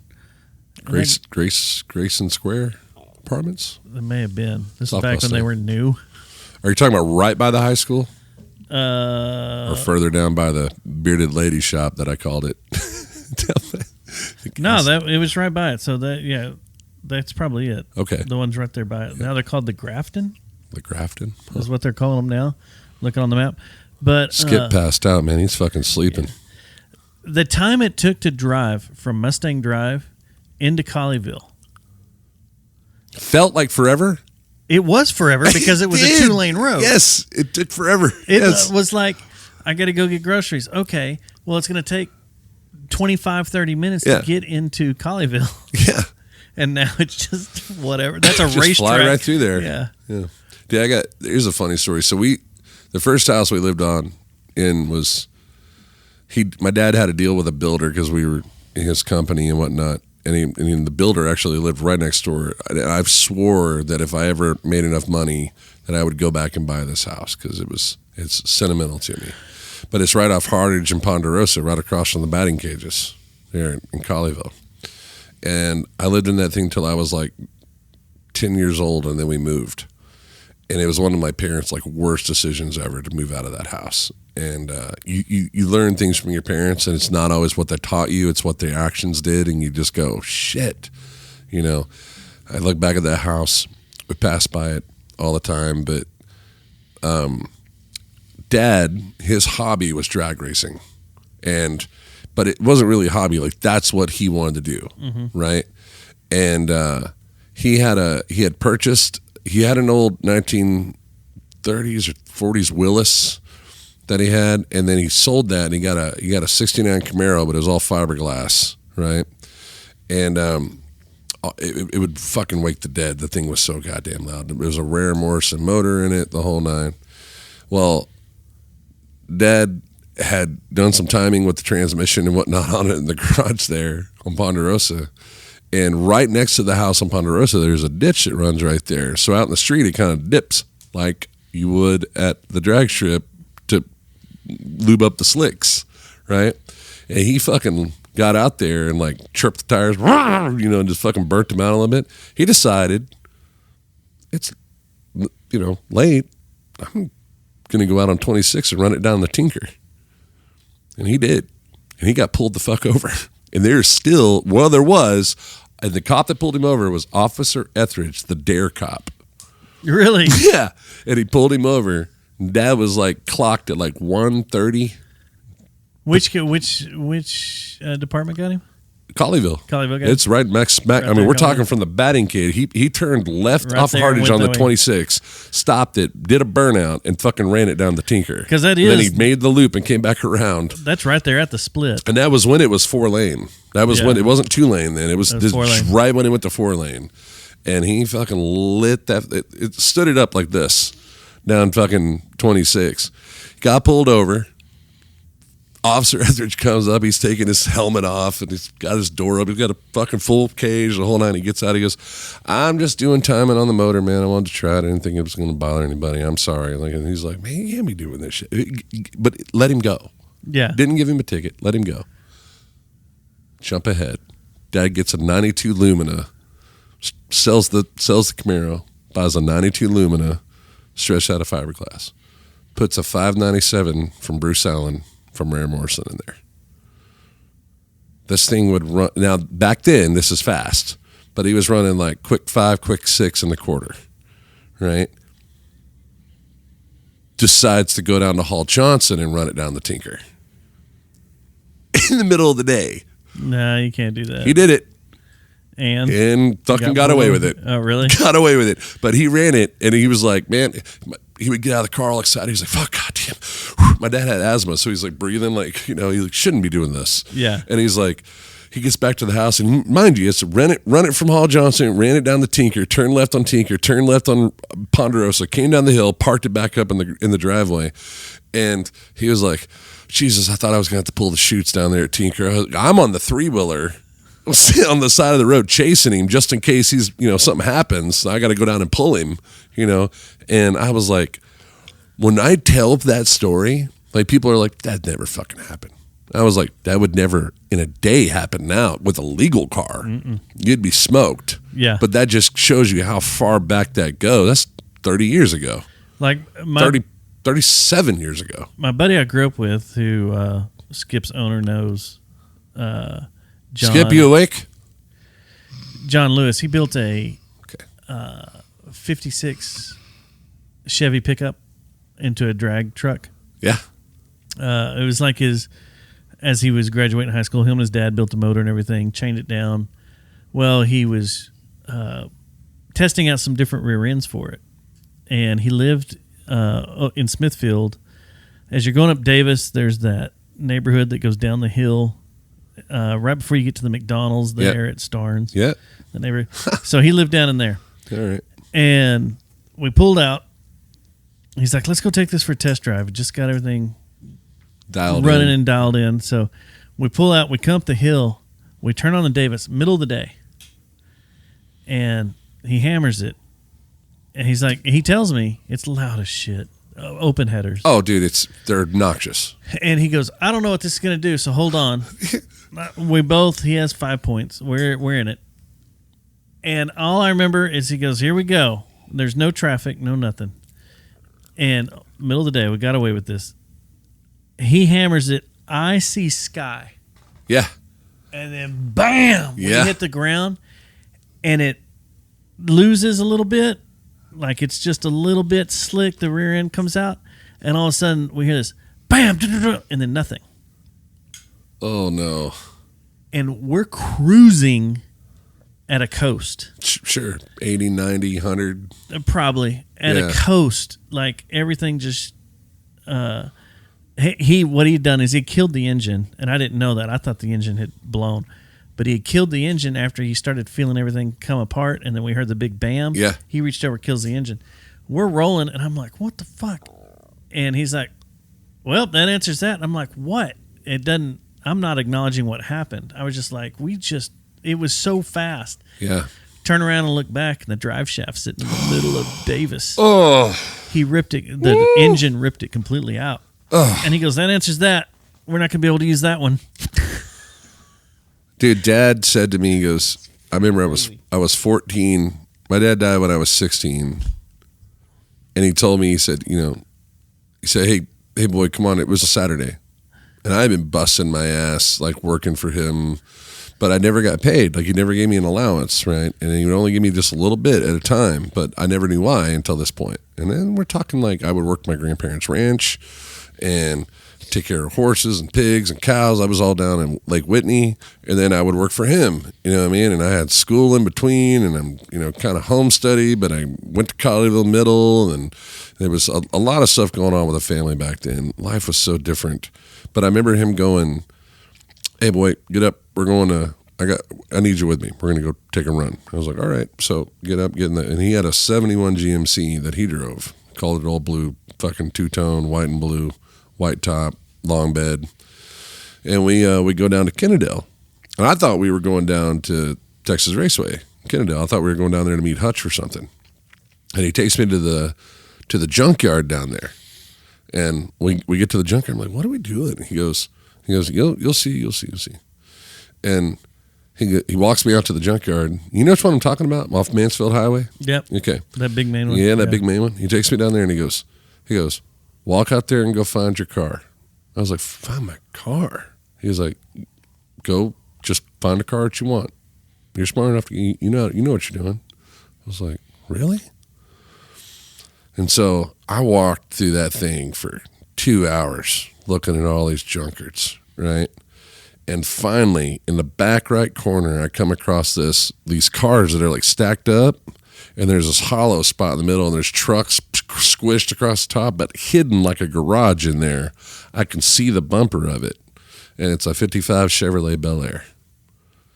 No tires, up on blocks, no seats, no steering column, no dash. How's the body? Body, mint condition.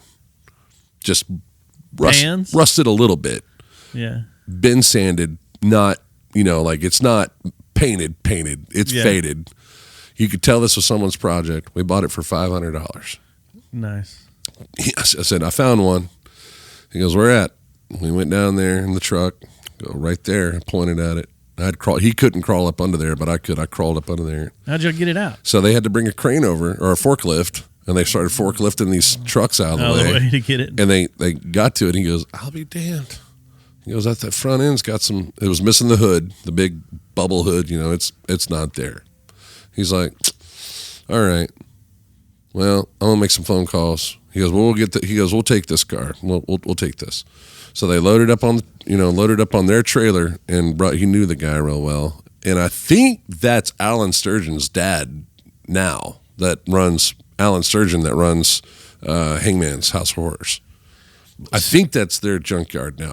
I'm not 100% sure. They used to have one on Elliott Reader, and I thought they used to have one up off of Saginaw Boulevard because they had a bunch. They do have one up off Saginaw, which is Hangman's. No.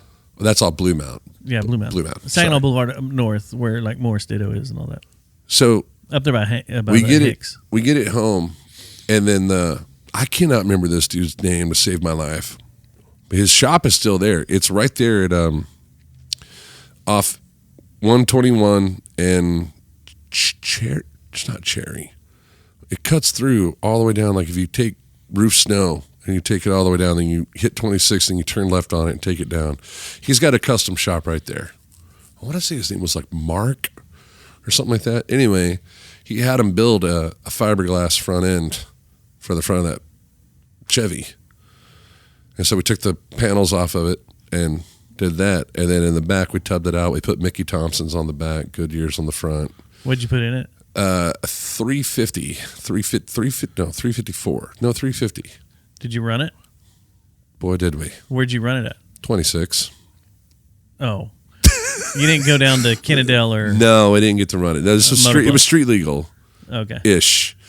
I can't remember his name. There's a gentleman down off... now, I know David Gardner. He's the one who painted it.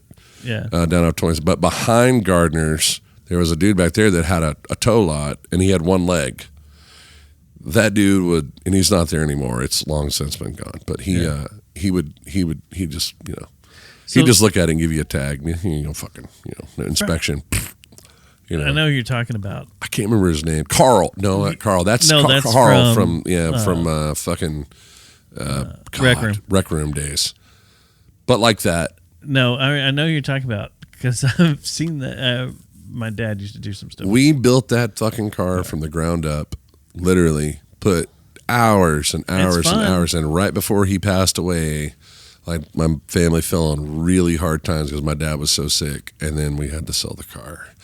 That car still exists, and I know the dude who has it, and he's told me. And it's still running? Dude, the only thing he did was paint it a different color. It is jet black and pearl white two-tone. That's cool. It's gorgeous. And it's local? And he took the fiberglass front end off of it, and he put the original body back on it, and like hood and whatnot. For that time, but it matches and got it all painted. I think he put Hoosiers on the back end in place of the Mickey Thompsons. Yeah, and he still got it, and his son got it, but I never knew this. Like when that old man passes, it goes to me. So let's go poison him. I'm not doing that. He's a really great guy. But he still got it. And he's like 92 now. So it's not going to be long. See, I think, I'm sitting here trying to think, and I think the Sturgeons were also in the Volkswagen world. Yes, they were. They raced. The Mercedes world. No, but I think they were also in the Volkswagen world because I remember them running at all the bug shows I would run at and go to. Right at the end of this street, Maplewood here, right when you get to Davis. Okay. You would cross kind of where the racetrack is. You sure that's not Scott Sturgeon? It could have been. Yeah, local musician too, but now he lives out in Springtown. Because they're all cousins. Maybe it was a cousin or something. Because I know that the Sturgeons ran. They had their own.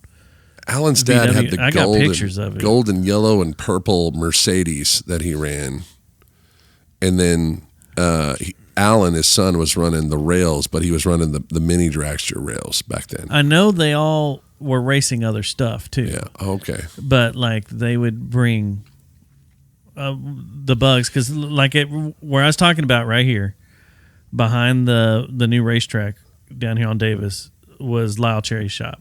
Lyle Cherry built my motor that's in my bug. He built a ton of motors, but he was a huge name in the race world because he learned everything at the Volkswagen factory. He built them, and the cars that he had and the Sturgeon's cars, you think of Volkswagen, you're thinking of like down the drag strip.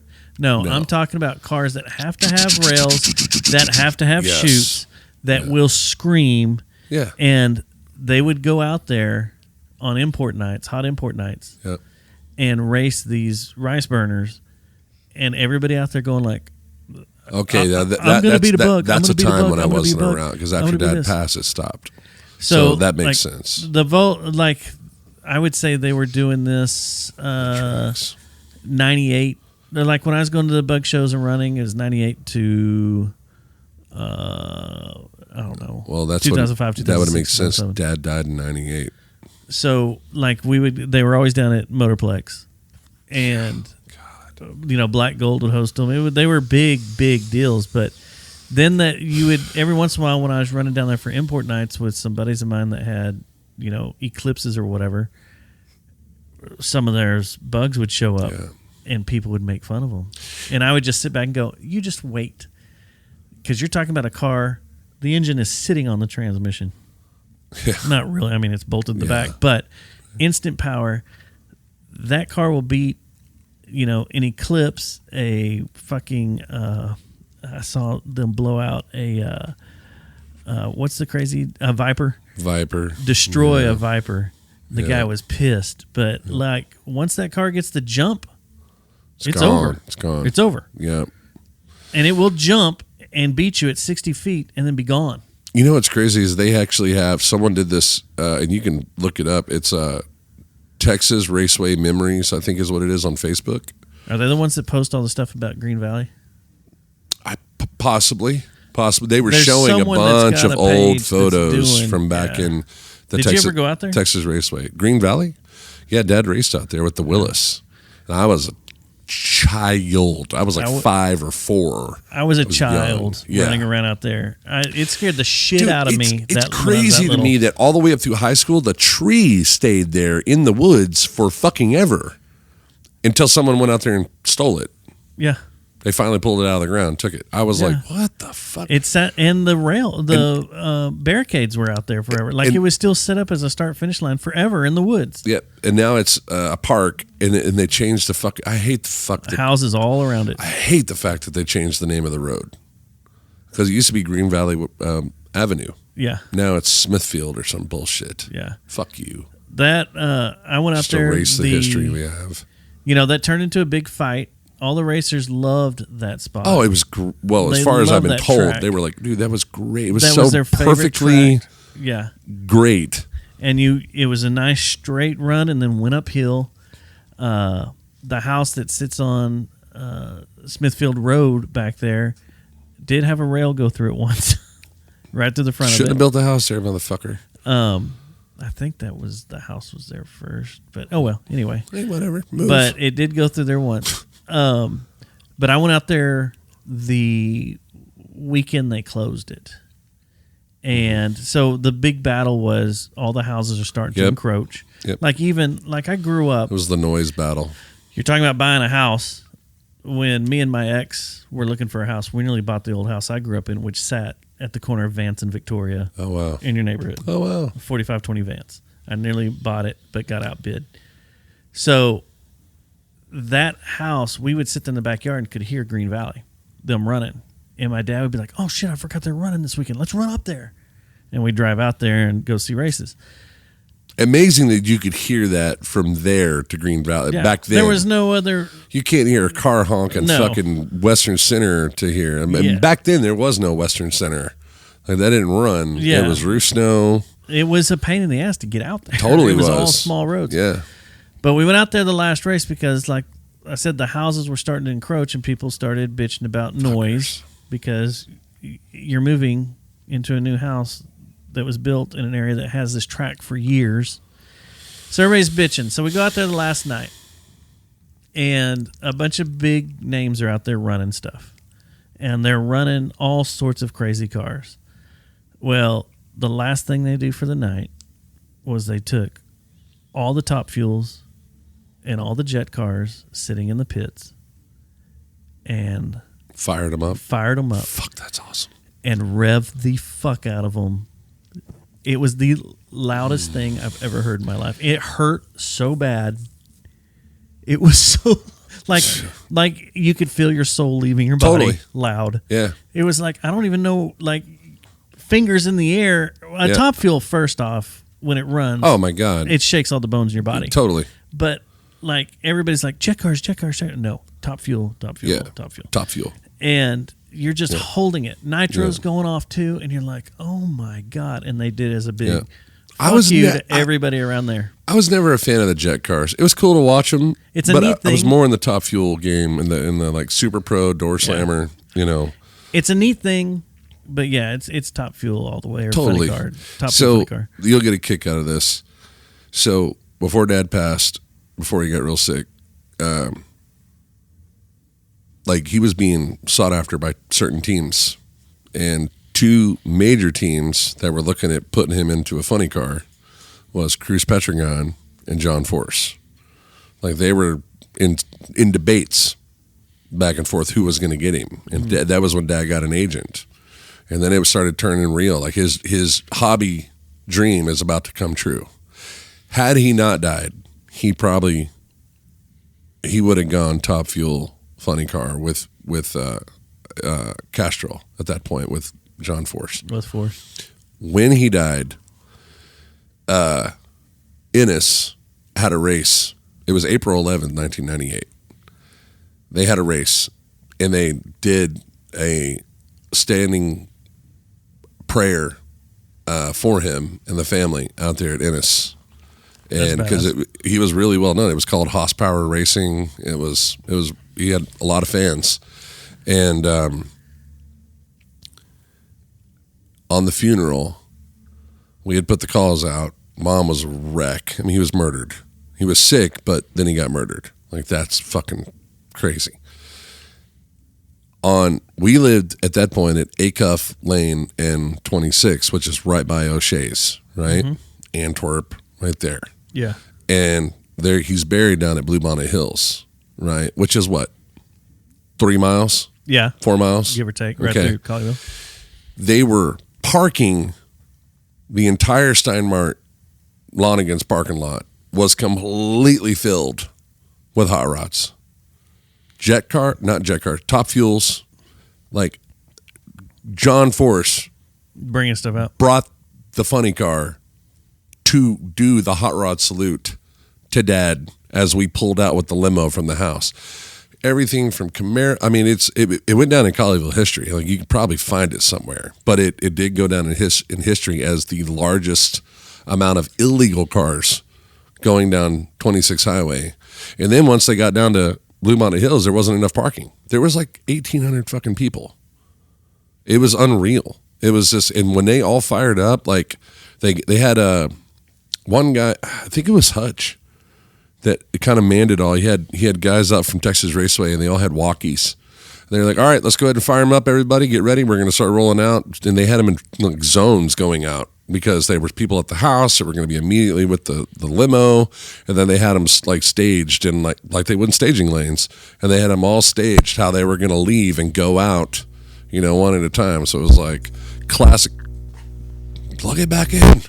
Classic cars, then it just kept going back to funny cars, to hot rods, to door slammers, to all the rails going. I mean, they were just pulling out of the fucking. Cops couldn't do shit about it. And after the funeral, I had to give a full escort back. They didn't bring the trucks down there because there was nowhere to load them up. So you had all these big ass fucking race trucks and trailers down there in the Steinmart parking lot, all parked side by side, doors dropped, and the crew waiting. While the car went, and you got to think, like the gas tanks on those things are fucking tiny. That's what I was tiny. about to say. Like so, they had to make stops. Like so, like where Glade is at, certain cars, like they had a guy chasing on 4-wheelers, like the cops were doing, leading traffic, and they had a gas jug on the back, and they'd get up, and then as it would slow down, they'd fucking get over there and pump it, and then they'd just put it in there, and fucking while the car's running, and keep on going. And then they all parked along the side of 26. This was the tricky part. They got parked at Bluebonnet Hills and they parked at Colleyville Elementary in the middle school, because that was all the parking there was. And then those little shops right there at the corner of Hall John, those little stores with cars parking over there. Yeah. But to make the loop around, to turn the rail that has a median. At the time, there was no median in the street, but they had to block traffic while this rail goes and turns around to go back the other way. And people were just stopping in their tracks, taking pictures, taking photos, because it was fucking amazing. Like, I was so young, but like, there's so much history to that. That's a whole episode on its own. But it's like watching that happen, and people's like the old, like the ones that know, and they still talk about it. Like, I don't think there's been you would have thought Elvis died. Like, I mean, how big of a show as that was for people, and they were just racking pipes all the way down. I mean, I was in the limo and I could hear it. It's shaking the fucking limo, and we're in front. It's like, I mean, you just felt like so rad though. Oh, it was fucking. I never thought in a day's time that would ever happen. But I put just a few phone calls out, and they put it out. But at the races that weekend, the big race that was going on the weekend that they buried him, yeah, all the big boys didn't show. Why? They were at the funeral. So it's like they didn't show up Thursday night, get camp set up, and be ready to run time trials on Friday and then race Saturday. They got plenty of time for that. They're like, no, man, we got something to do here. Pretty fucking happy. I'll try and find some photos, because I got old photos of it and shit. I'll try and bring them, and we'll show them on the show. But so I had a cousin that worked for a team. Yeah, and I can't remember what team it was, but worked rail. Yeah, he was a mechanic on a rail, and lived out in West Texas, and just out past Ozona, on a ranch out there. Okay, and they were coming out of San Antonio, coming through, middle of the night. The sheriff, it's out there in Ozona, always sits up in the middle of I-10, clocking people at night. So they decided to play a little trick on him and unload the rail and run it down I-10. Oh, that's great. So it's just completely straight through there. There's just nothing around. And he said it was like 2:30 in the morning. So they unload it, and then the truck and trailer take off. They're on radios. Fire up the car. Another guy on a four-wheeler. They light up the car down the highway. No one's out there. No one's driving. This was like late 80s, early 90s. And, of course, the rails were nothing like they are now. But they took off down I-10. Yeah. Blew past the cop. Said, lights came on. Lights went off. Imagine the mind fuck of like being the cop going, is that a fucking, what is that? And they said that, I was like, okay, well, the same thing, the fuel tank. I'm like, these are only rated to go a quarter mile. That's all you have in there. It's just like a box. Yeah, when you're doing 300 miles an hour, you can coast for a long way. Coast, and it sucks the fuel. But my dad was always real big about, like, we're only putting this amount of fuel in here. Yep. Like, we're not filling this up. Don't fill it up. That's adding weight to my car. Yeah. You know. But he said they were rolling. The truck was ready, sitting on the shoulder, pulled in the shoulder, came right up into the trailer. That's awesome. And they just sat there. They were waiting for something to happen.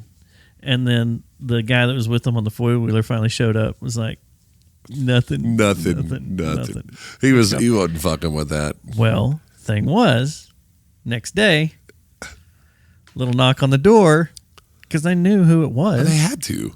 There's no one else out there doing anything, especially at this time. They knew it was a little knock on the door. You happened to be where were you boys at last night? Yeah, right. You happen to be just testing the tires, or were you just kicking the fire? You know what I'm saying? The sheriff showed up and just gave him a little bit of shit. It was like, joking around. He's like, yeah. I would have fucked with him hard, dude. I'd be like, what are you talking about? Yeah. What was the town? Ozona. Ozona police, open the door. Open the door. We have a warrant. You guys are all going to jail. Be like top. Yeah. What is that? Fucking Days of Thunder. Line up with a stripper. Didn't have a stripper ready. Yeah, One of the best scenes in the fucking movie, by the way. I was like, that is pretty epic doing that. Like, just that's one movie, man, that sticks out amongst all. Days of Thunder was such a fucking killer movie, and I think the way they portrayed the story in that is so fucking cool. There's issues with it if you know racing. Yeah, there is totally, but there were some things that they did that I was like, but it's like the F1 movie. There's issues Sure. with it because if you're an F1 fan, you know you can't do this. This isn't really what's going to happen. This isn't what's going on. You know, you would be penalized out the ass and never be able to race again. Hey, lose your super license. We should get back to our guests and shut this thing down. Well, I was gonna. I know both y'all saw my post while we were talking about. Hold on, I think you sleep. Wait, Skip. Skip. I want to go racing. Skip. Skip. Yeah, you're not. Okay. On. Were you anyway, drawing? Cool. Neat. Okay. Sorry. This doesn't bring viewers. I was reading about racing an old 50s Chevy Bel Air. Yeah. Y'all both saw my post though about Young Guns. Yes. That kind of pissed me off too, Young man. Guns? Yeah. One and two? Yeah, the post I made about 1 and 2. So earlier this week, I heard they were talking about on the ticket, they had their camp out last weekend, their campound thing. And they started talking about Young Guns and started giving each other hell about the people that had seen it and hadn't seen it. And if it holds up. And everybody's like, it doesn't hold up. Young Guns 2 doesn't hold up at all. And I was like, it had been a couple of years since I've seen it, but I grew up on that movie. Yeah. Both of them. It's a great movie. So I had to go back and watch it last night. It holds up. Totally holds up. Here's the thing. It's the Billy the Kid story, because there's 3 fucking stories with that man, and everyone's got their own venture to it. They're like, well, it doesn't hold up because he didn't really do that. That's not how he died. That's not how it went. Blah, blah, blah. Now, if you've watched the new Billy the Kid that's on MGM Plus, which if you haven't, watch it. It's part of Prime, isn't it? I will fucking tell you right now. I watched the whole thing, front to back. That Bushy Bill Roberts is in? Motherfucker, that is probably the best representation of William H. Bonney that I've seen. And does it actually... Is it 100% historical? Fucking A-right. Like following everything Like he retires around? in Heiko? Like no. I thought that's where he... That was the guy who was claiming to be Billy the Kid. Correct. Bushy Bill Roberts. Correct. Okay. He died in Heiko. Yeah. And is buried out there, but he's the one who was claiming that he was... The mystery Billy the Kid, is but we don't nothing know could where the relate. fuck he went. Yeah. We don't know where he went, but the in the storyline of Billy the Kid, there was a separate story where, like, you remember the first one was that Pat Garrett took him out, right? In this story, we get to see the real story about what happened to Pat Garrett. Pat Garrett thought he killed him, didn't kill him. Billy comes back and finds him, kills him in the desert, takes out Pat Garrett, because the mystery of Pat Garrett was always a fucking fluke. No one could figure it out. But I thought they said that... They found Pat Garrett dead in the fucking desert. He was dead in the desert, and I thought they ended up saying that whoever killed him was like a 26-year-old man or something like that. Because he was on the prison deal with him, and that guy came up missing. So they blamed that dude. That dude got loose, killed the driver and him both, and that was it. I think that's how it went. Is that how it was? And was that the 26-year-old? Correct. That's they said. Well, the 27-year-old guy killed Pat Garrett, not okay. the fact that it was Billy the Kid that came back and seeked his revenge and took him out. So what's the series called? Billy the Kid. It's just called Billy the Kid, straight up. It's No other fucking reason. Well, you know they renamed. He doesn't try and travel in a phone booth? No. Shit. Don't. Okay. You know they renamed Young Guns too. What? What did they rename it? Like, did they give it a secondary title? It's Young Guns 2. Yeah, it's got a secondary title. What is it? A Blaze of Glory. You're shitting me. No, I did not believe that until I was looking around last night. When I was growing up, it was always Young Guns 2. It's always been Young Guns 2. But they've relabeled it Motherfucker, when you start looking at it, because the only place you can stream it right now is Pluto, and it's Young Guns 2, A Blaze of Glory. Young Guns. And I don't know when they 2. redid it, when they relabeled it. This is the Young Guns 2 that Wonder I know. if John Bon Jovi gets more money for it. Yep. So. Yep. And the art is actually different too. I see that. Which is wild. I was like, what? Blasphemy. The box art is all of them standing with Billy in the middle, right? If I remember right. Yeah, like that. The Blaze of Glory right there. Songs written and performed by John Bon Jovi. Well, that's the Bon Jovi cover. Yes, it is. But they used that art and now call it the movie Young Guns 2 Blaze of Glory. Motherfucker. Semicolon or colon Blaze of Glory. Kiss my ass. Man. Which I wonder why they did that. Bon Jovi's That's a fucking McClunky ass. moment right He probably there. bought the rights to it, cocksucker. All right. To close the show off with our guest, Skip. Right, Yes. Skip. Should we talk about New York when I got you banned? You got me banned from where? There was so much shit going on, and a lot of liquor went through me. So you'll have to refresh my memory. Is that when your hair turned purple? When you were live No, my hair's stream? always been purple. Oh, okay. Yeah, and the carpet does match the drapes. In case you were wanting to ask. We had ladies asking earlier. Yeah, man. They do. When you were live streaming, I got you banned for 3 days from live streaming. Oh, that's right. That was with my old construct before I underwent my procedure under the knife and needle. Yeah, because you mentioned the H word of a former Austrian painter who ruled a particular country. Don't get this show banned. We've already had a bad day. We won't get banned. Yeah, I know how to work around it. I stream live on TikTok. There are a lot of things that you can't say. What were you saying earlier? We got what? Crinkled. Crinkled? Crinkled. That won't rhyme with Mr. Crinkle. Hello, Mr. Crinkle. How are you today? I can't use Prime that song. But he was live streaming in our hotel room, and all of us were watching this live stream go down on TikTok or YouTube. Yeah, it was TikTok. It was on TikTok. Anyway, something came up because it was people from Philadelphia, or weren't they? Well, some of your viewers were from Philadelphia or something like that. Yes, and I started ragging on Philadelphia because I don't like that city. Oh, fuck Eagles. And the Eagles, started going off. Fuck them twice. I don't give a shit. Kind of like fuck and the then Avalanche. I said something about Hitler tomorrow night. Fuck you. Shut up. What did I say about Hitler? I don't remember exactly, but you did say something. Use Hitler on TikTok or you get banned. Well, this part of the show definitely isn't going on TikTok now. No. Sorry. It'll be low rated. But Bleep anyway, it. yeah. Just bleep it. Or whatever that rating system. More editing. Great. Thing. But yeah, you can't use that. And who would have known? Well, you heard it here first on PCR. Another first for the game. So, you can't say the H-bomb on TikTok. TikTok. Oh, TikTok. Yeah, a Chinese ran company. Not anymore. Yeah. Oh, yeah. It's now owned by Oracle. Yeah. That's true. Oh. The U.S. version of it. Oh, Oracle. I just happen to be wearing an Oracle Red Bull racing cap. Yeah, talk about irony. Shit. But yeah, I felt so bad. I felt really bad because he immediately got kicked off. And it was all weird. I was like, what? Well, if you I couldn't believe it. If you want to get really weird, you showed Predator Spunk earlier. Yeah. I mean, we won't get banned for that. What does Skip Spunk look like? No. But it was you ever seen weird... the Happy Time Murders? Kind of like that. Okay. Yeah, like Silly String.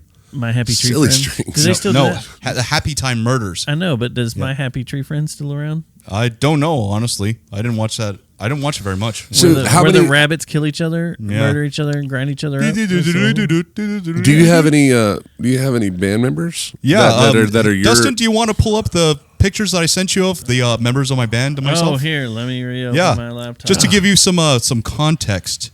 In case you have not seen any of my videos or watched any of my YouTube series. I've watched some of them, but I've seen your TikTok. Like I saw you live on TikTok. I said hi that day. Yeah, I remember. I remember seeing you in there. If you've seen his videos on YouTube, then you've seen the whole band. They're in every episode. I have a sitcom, much like in the vein of Tenacious D, Flight of the Conchords, and the Monkees, called Shipped in a Box. That's my band name. Yeah, Ooh, and each episode features one of my original songs. Yeah. Yep. And we have 2 seasons under the belt. Season 3 is currently... the music's already recorded, but production on the video has been halted for the next month or so. Here's his band. Yeah. Yeah, that's a still from our Season 2 finale, which Dustin over there was actually cast as an extra as one of the audience members at Electric Starship Arcade in that was a pretty fun day. Yeah, a whole bunch of friends came up. Yeah, we should get that. Oh, who's that guy? That is Christian. That is my meth head. That is my no. I don't know if he's a meth head. He's actually a little too mellow for him to be doing that. That is my landlady's live-in boyfriend. He is a goth rocker. Yeah, we should get him on the show. He's on the spectrum. Yeah, he's definitely on the spectrum. He's kind of like a. What's the drummer's name? Who's this? Well, hold on. That's Julie. That's our landlady. We live in her house. She is a area manager for a goth clothing company. Aryan manager. Area, not Ariane. Area AREA. Shit. Dodged a missile there. Yeah. Whoa. Anyway, the name of the store that she works at. What the fuck is that? Nothing. It's called Goth Girl Triple G. It stands for Goth Girls and Guys. It's a competitor to Hot Topic.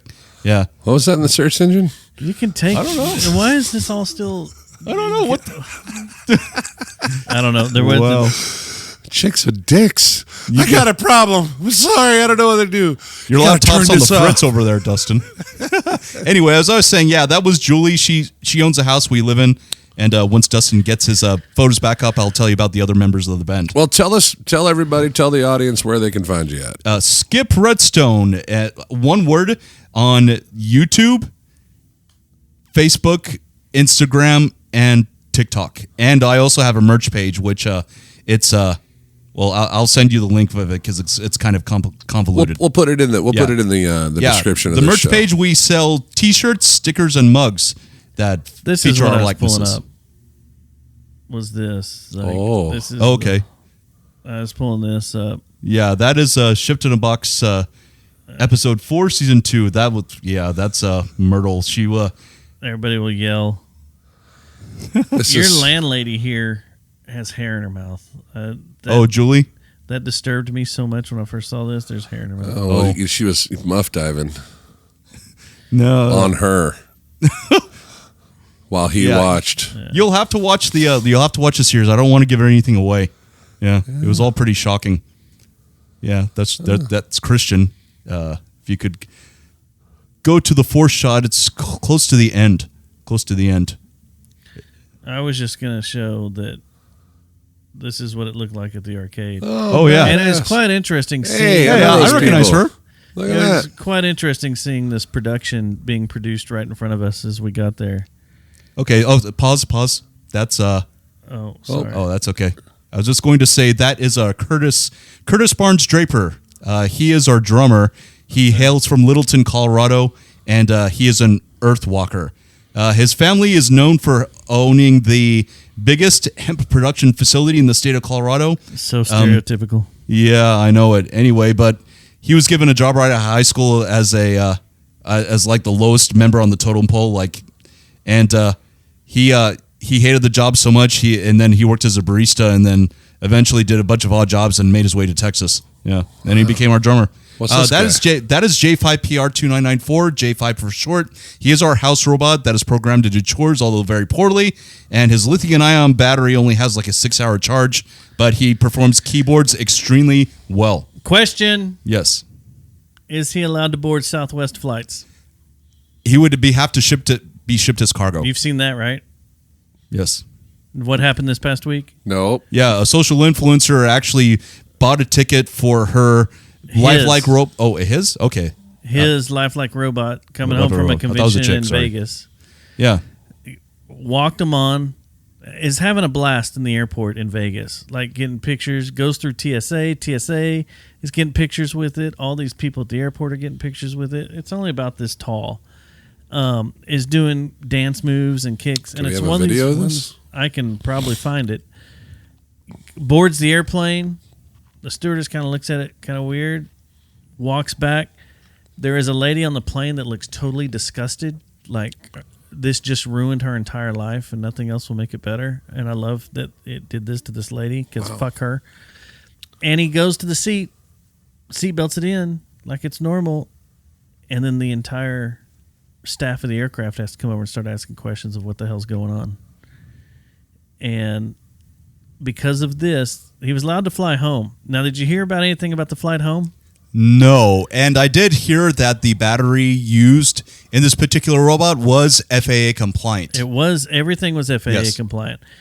But the robot had the window seat and was watching out the window and was talking and recording that it shouldn't be above the clouds. Why is it above the clouds? It started calculating and freaking out. It's like, I shouldn't be up here. No, Why I didn't am I up know here? that. How do we do this?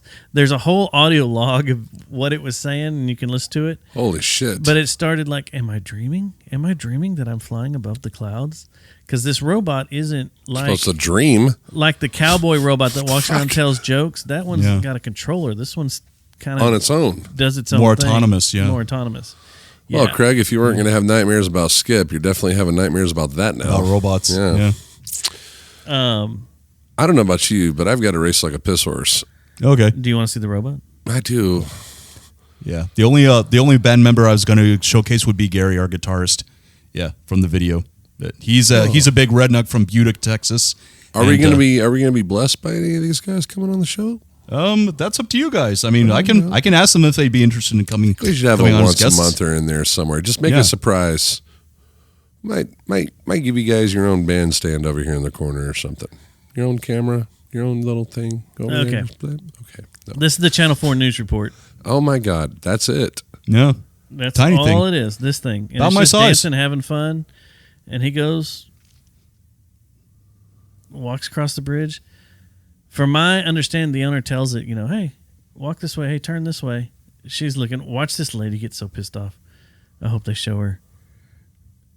Walks down the aisles. La la la. Oh no, they didn't do it. It's his robot. They didn't show the lady. Wait a minute, they have to show it. It's got to be right there. Let's see here. No, it's just them. He's got 3 of them. This is the medium-sized one. No hands. And then everybody starts coming over and starts talking. It takes up about as much space as I do in a seat. Yeah. If I there she is. wasn't shoved in a Watch backpack. This is so great. Walks in. See. Has his own ticket. Doing karate kicks and dancing like Michael Jackson. Holy shit. This lady, look at her. Oh, I can't believe this. She's so shocked. Unreal, it's a damn robot. There's a robot. What's Space happening? Aliens, Dale. Shit. You're starting to sound like Gary, my guitarist. Some bitch. Anyway, it was a good time. Hey, there's Dante. With the robot, yeah. You don't need to show this. Oh man, there's episode 17 in the bag. Yeah. Thanks to our guests for not showing up.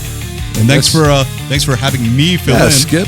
Thank you for being here, man. We're glad you live. Yeah, dude. Right around the corner. Was your nap You can good? make Did it you up get here. it? Did you get a sleep? A little bit of Well, a sleep? like I said, I was reading about racing cars. All right, and fair limousines enough. and fast kind of women. stuff. Yeah. Well, thank you guys so much for joining us. Another episode in the bag, episode 17, Panther City Rebellion podcast. Thank you to all our friends and family that have been listening and watching. Make sure you go over to PCRmerch.com and get a Save Dwayne shirt, man. It's all going to him and his family. So thank you guys, and we will see you on the next one. Peace.